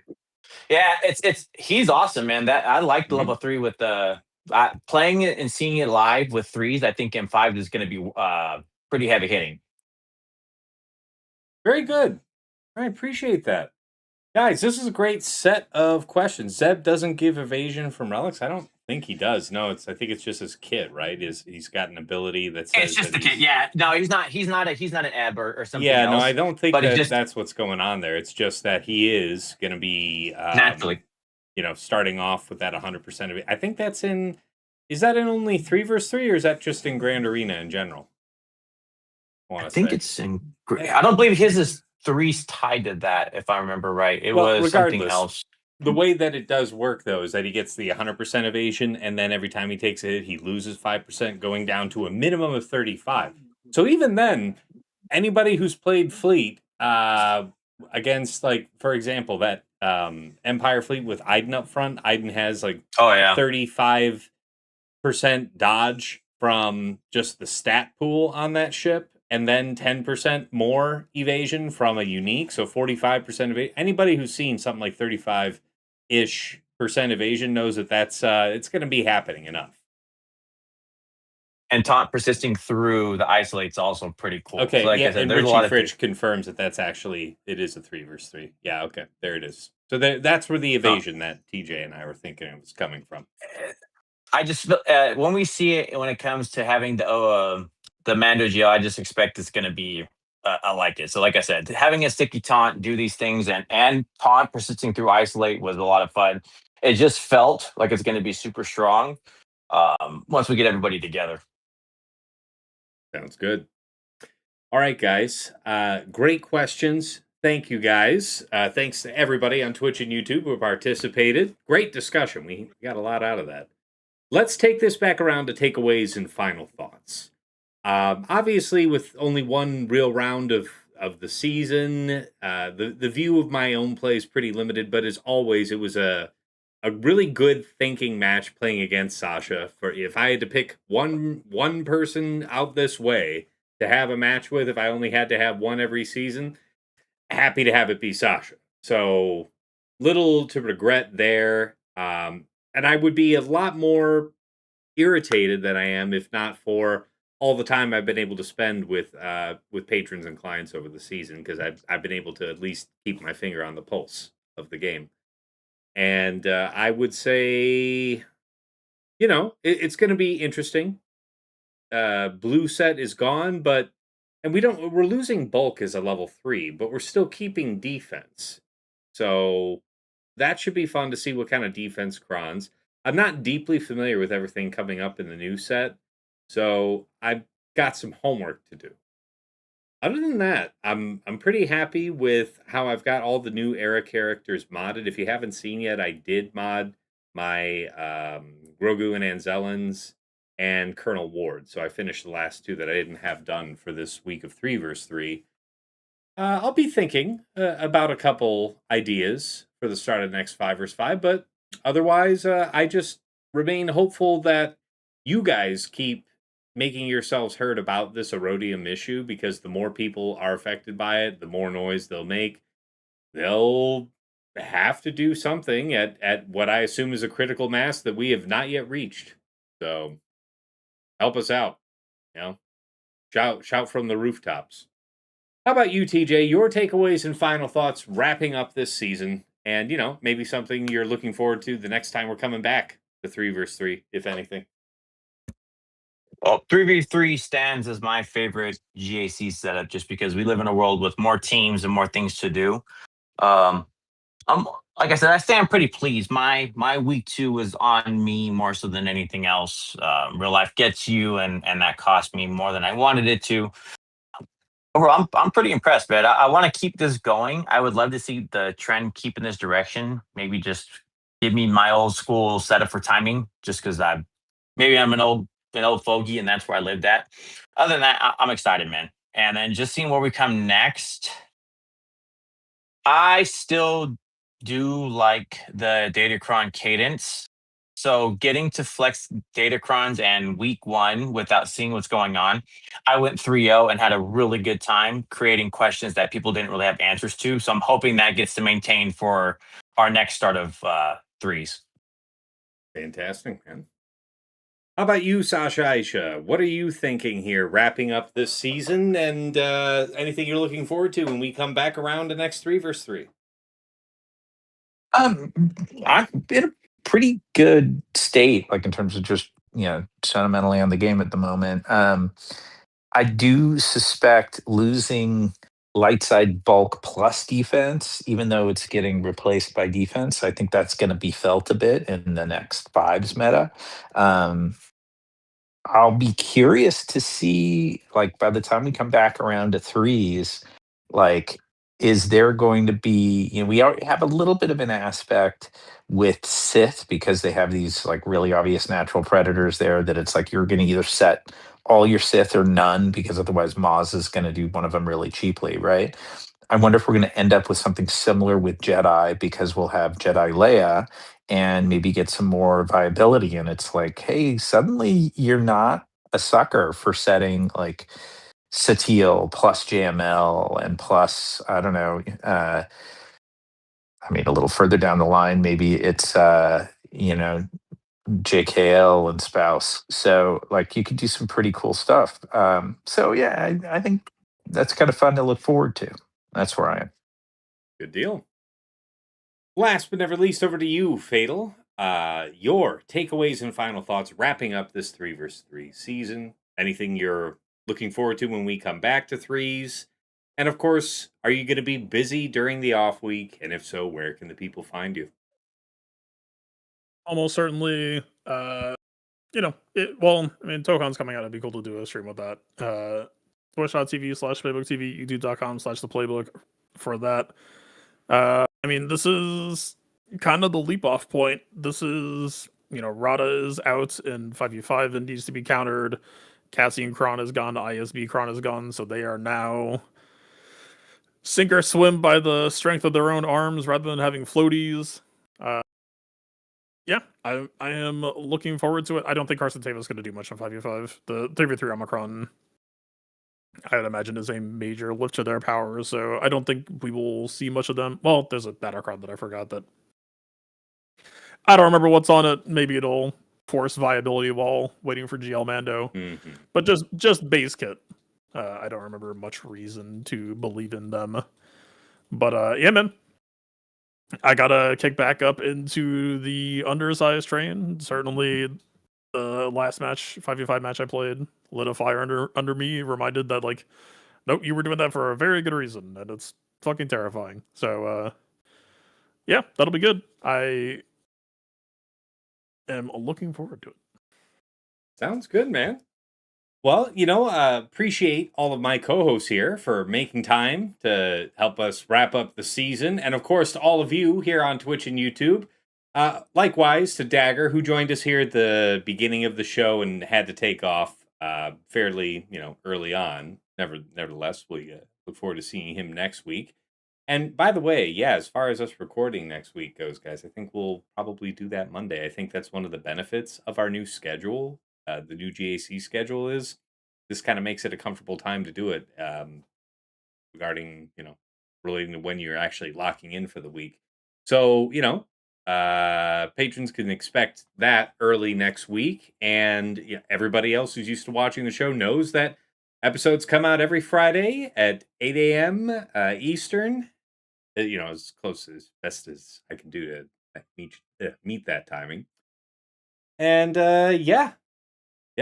So thank you to everybody for showing up. Now it's about time for me to wrap this up. Of course, I should have at least one chill stream during the off week. I haven't done one last season during the off week, so we'll try and get that to you.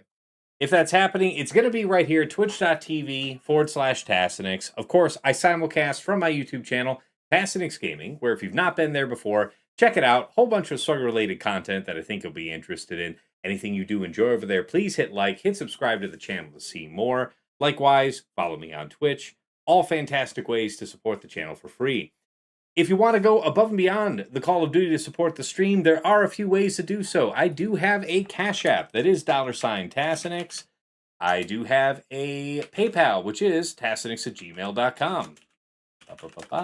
And if you're interested in getting some enhanced Grand Arena scouting power for yourself, early access to my content, including plotting and scheming, and some other benefits besides, you may be interested in becoming a patron. Check out patreon.com/Tassenix. For any upwardly mobile Grand Arena player, there is something there of interest for you. My GAC coaching clients, mod coaching clients have been pushing me to make mention that I even offer this service here, so I otherwise only have it just stated on this slide, and yeah, they like the service, I like providing it, and if you're interested, inquire. Otherwise, joining the Tass House costs as little as $5 a month. You enter VIP access level, where you do get the aforementioned early access to plotting and scheming, which is, for patrons, going to be Monday or Tuesday night. Looks, more like Tuesday, I guess, thinking about that. Yeah, Tuesday night will probably be the more consistent one. And that'll still give you early insight going into the first round of the week, at least. I will occasionally make the patron exclusive videos that you'll have at least a month ahead of the general public. And of course, dedicated text and voice chat on Discord, where I am usually lurking, so pop on in and say hi. Thank you so much to all of my patrons here at VIP Access. Moving on up to the $10 month tier at VIP Access Plus, where you get a bundled Patreon access to me and to your choice of either OmegaBot or Hot Utils Patreon. OmegaBot is that tool that I highlight at the start of all of my Grand Arena streams. It's the one with the graphs that give you an easily understood sense of your opponent's offensive and defensive tendencies. Anybody can use that tool for free to scout their opponent's last week of Grand Arena history, but only patrons can build out a custom report with any number of weeks. You get a downloadable HTML version of that report with embedded links that when you click them, takes you right back into Swigga.gg or Insight with data pre-sorted, just helping you further focus and minimize your scouting efforts. Alternatively, you might go for the Hot Utils Patreon, aka Chili subscription, which is your #1 tool for mass mod management and loadout configuration. Nothing else lets you switch between your Grand Arena, TB, TW, and Raid mods so easily. You can use it like TJ and Fatal do to comprehensively remod your roster using the powerful automation feature. You can slice through hundreds of mods in seconds, help out your guild in TW, and so much more. No wrong way to go at VIP Access Plus. Thank you to all of my patrons subscribed here. And at VIP Access Premium, that's $15 a month for the Double Bot bundle. So Patreon access for me, OmegaBot, and Hot Utils all in one price. Going out and getting those two bots anywhere else costs the same as this triple bundle, which is why so many of my patrons say it's one of the best values in the game. Thank you so much to all of my patrons here at VIP Access Premium. I know you guys enjoy the double bots. At the top of the list for my most generous supporters in Jester's Club Elite, the one, the only Nomad's Reaper. And then, immediately after him, Pills. These guys have both participated in some crazy hype trains in the past. Recently, here this season, they both got in on a stream at the same time and set a brand new hype train record. It was incredible to witness. Most of you are probably watching this with a gifted sub from one of them. Otherwise, it's from Plumbus, because Plumbus has also been going crazy, so acknowledgement to him as well. But thanks, all of you, for the exceptionally generous streak of, gift subs and biddies just recently and then historically. It's incredible what you guys have done in all these years, considering that in the case of Nomads and Pills, they haven't played the game in like 2-3 years.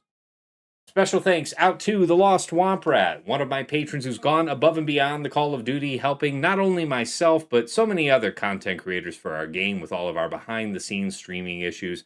I also work with him on producing Datacron, set guide infographics, and the occasional video. He's going through some health issues right now, but let's all wish him well. Hope he's on the mend, and we'll get back to making content together. Otherwise, Womp Rat, always appreciate your time and attention. And of course, to my co-hosts here on Plotting and Scheming, Dagger, TJ, Sasha, Aisha, and Fatal. Gentlemen, as always, it has been my pleasure and privilege to record our show this evening. You guys still make yourselves available every week without fail, to make our show. And thank you. I find it worth it. I pick up something every episode. I know you guys occasionally have to feel the same, but it isn't about us. It is about the folks tuning in. And they're letting me know in the comments, in DMs on Discord every day that our show is helping them in their Grand Arena. They're able to pick up, bits of intelligence that they can apply in their own rounds, helps them win the day. We are having the impact we wanted to have on the GAC meta, with our chats. So thank you guys so much for being part of the show. Would not change a thing. All right, let's come back around to the main scene. Yeah, thank you all for tuning in. Seeing a lot of thanks in the chat. Yeah, Plumbus, Megatron, thank you all so much. Everybody who tuned in for this live taping of the season wrap-up for Season 82 3 versus 3. Look for me in the coming days here during the off week, and, we'll catch up. We'll talk about what's going on, probably in the near future here when we turn to 5 versus 5. Until next time, it's been real. It's been awesome. It's been real awesome. Take care.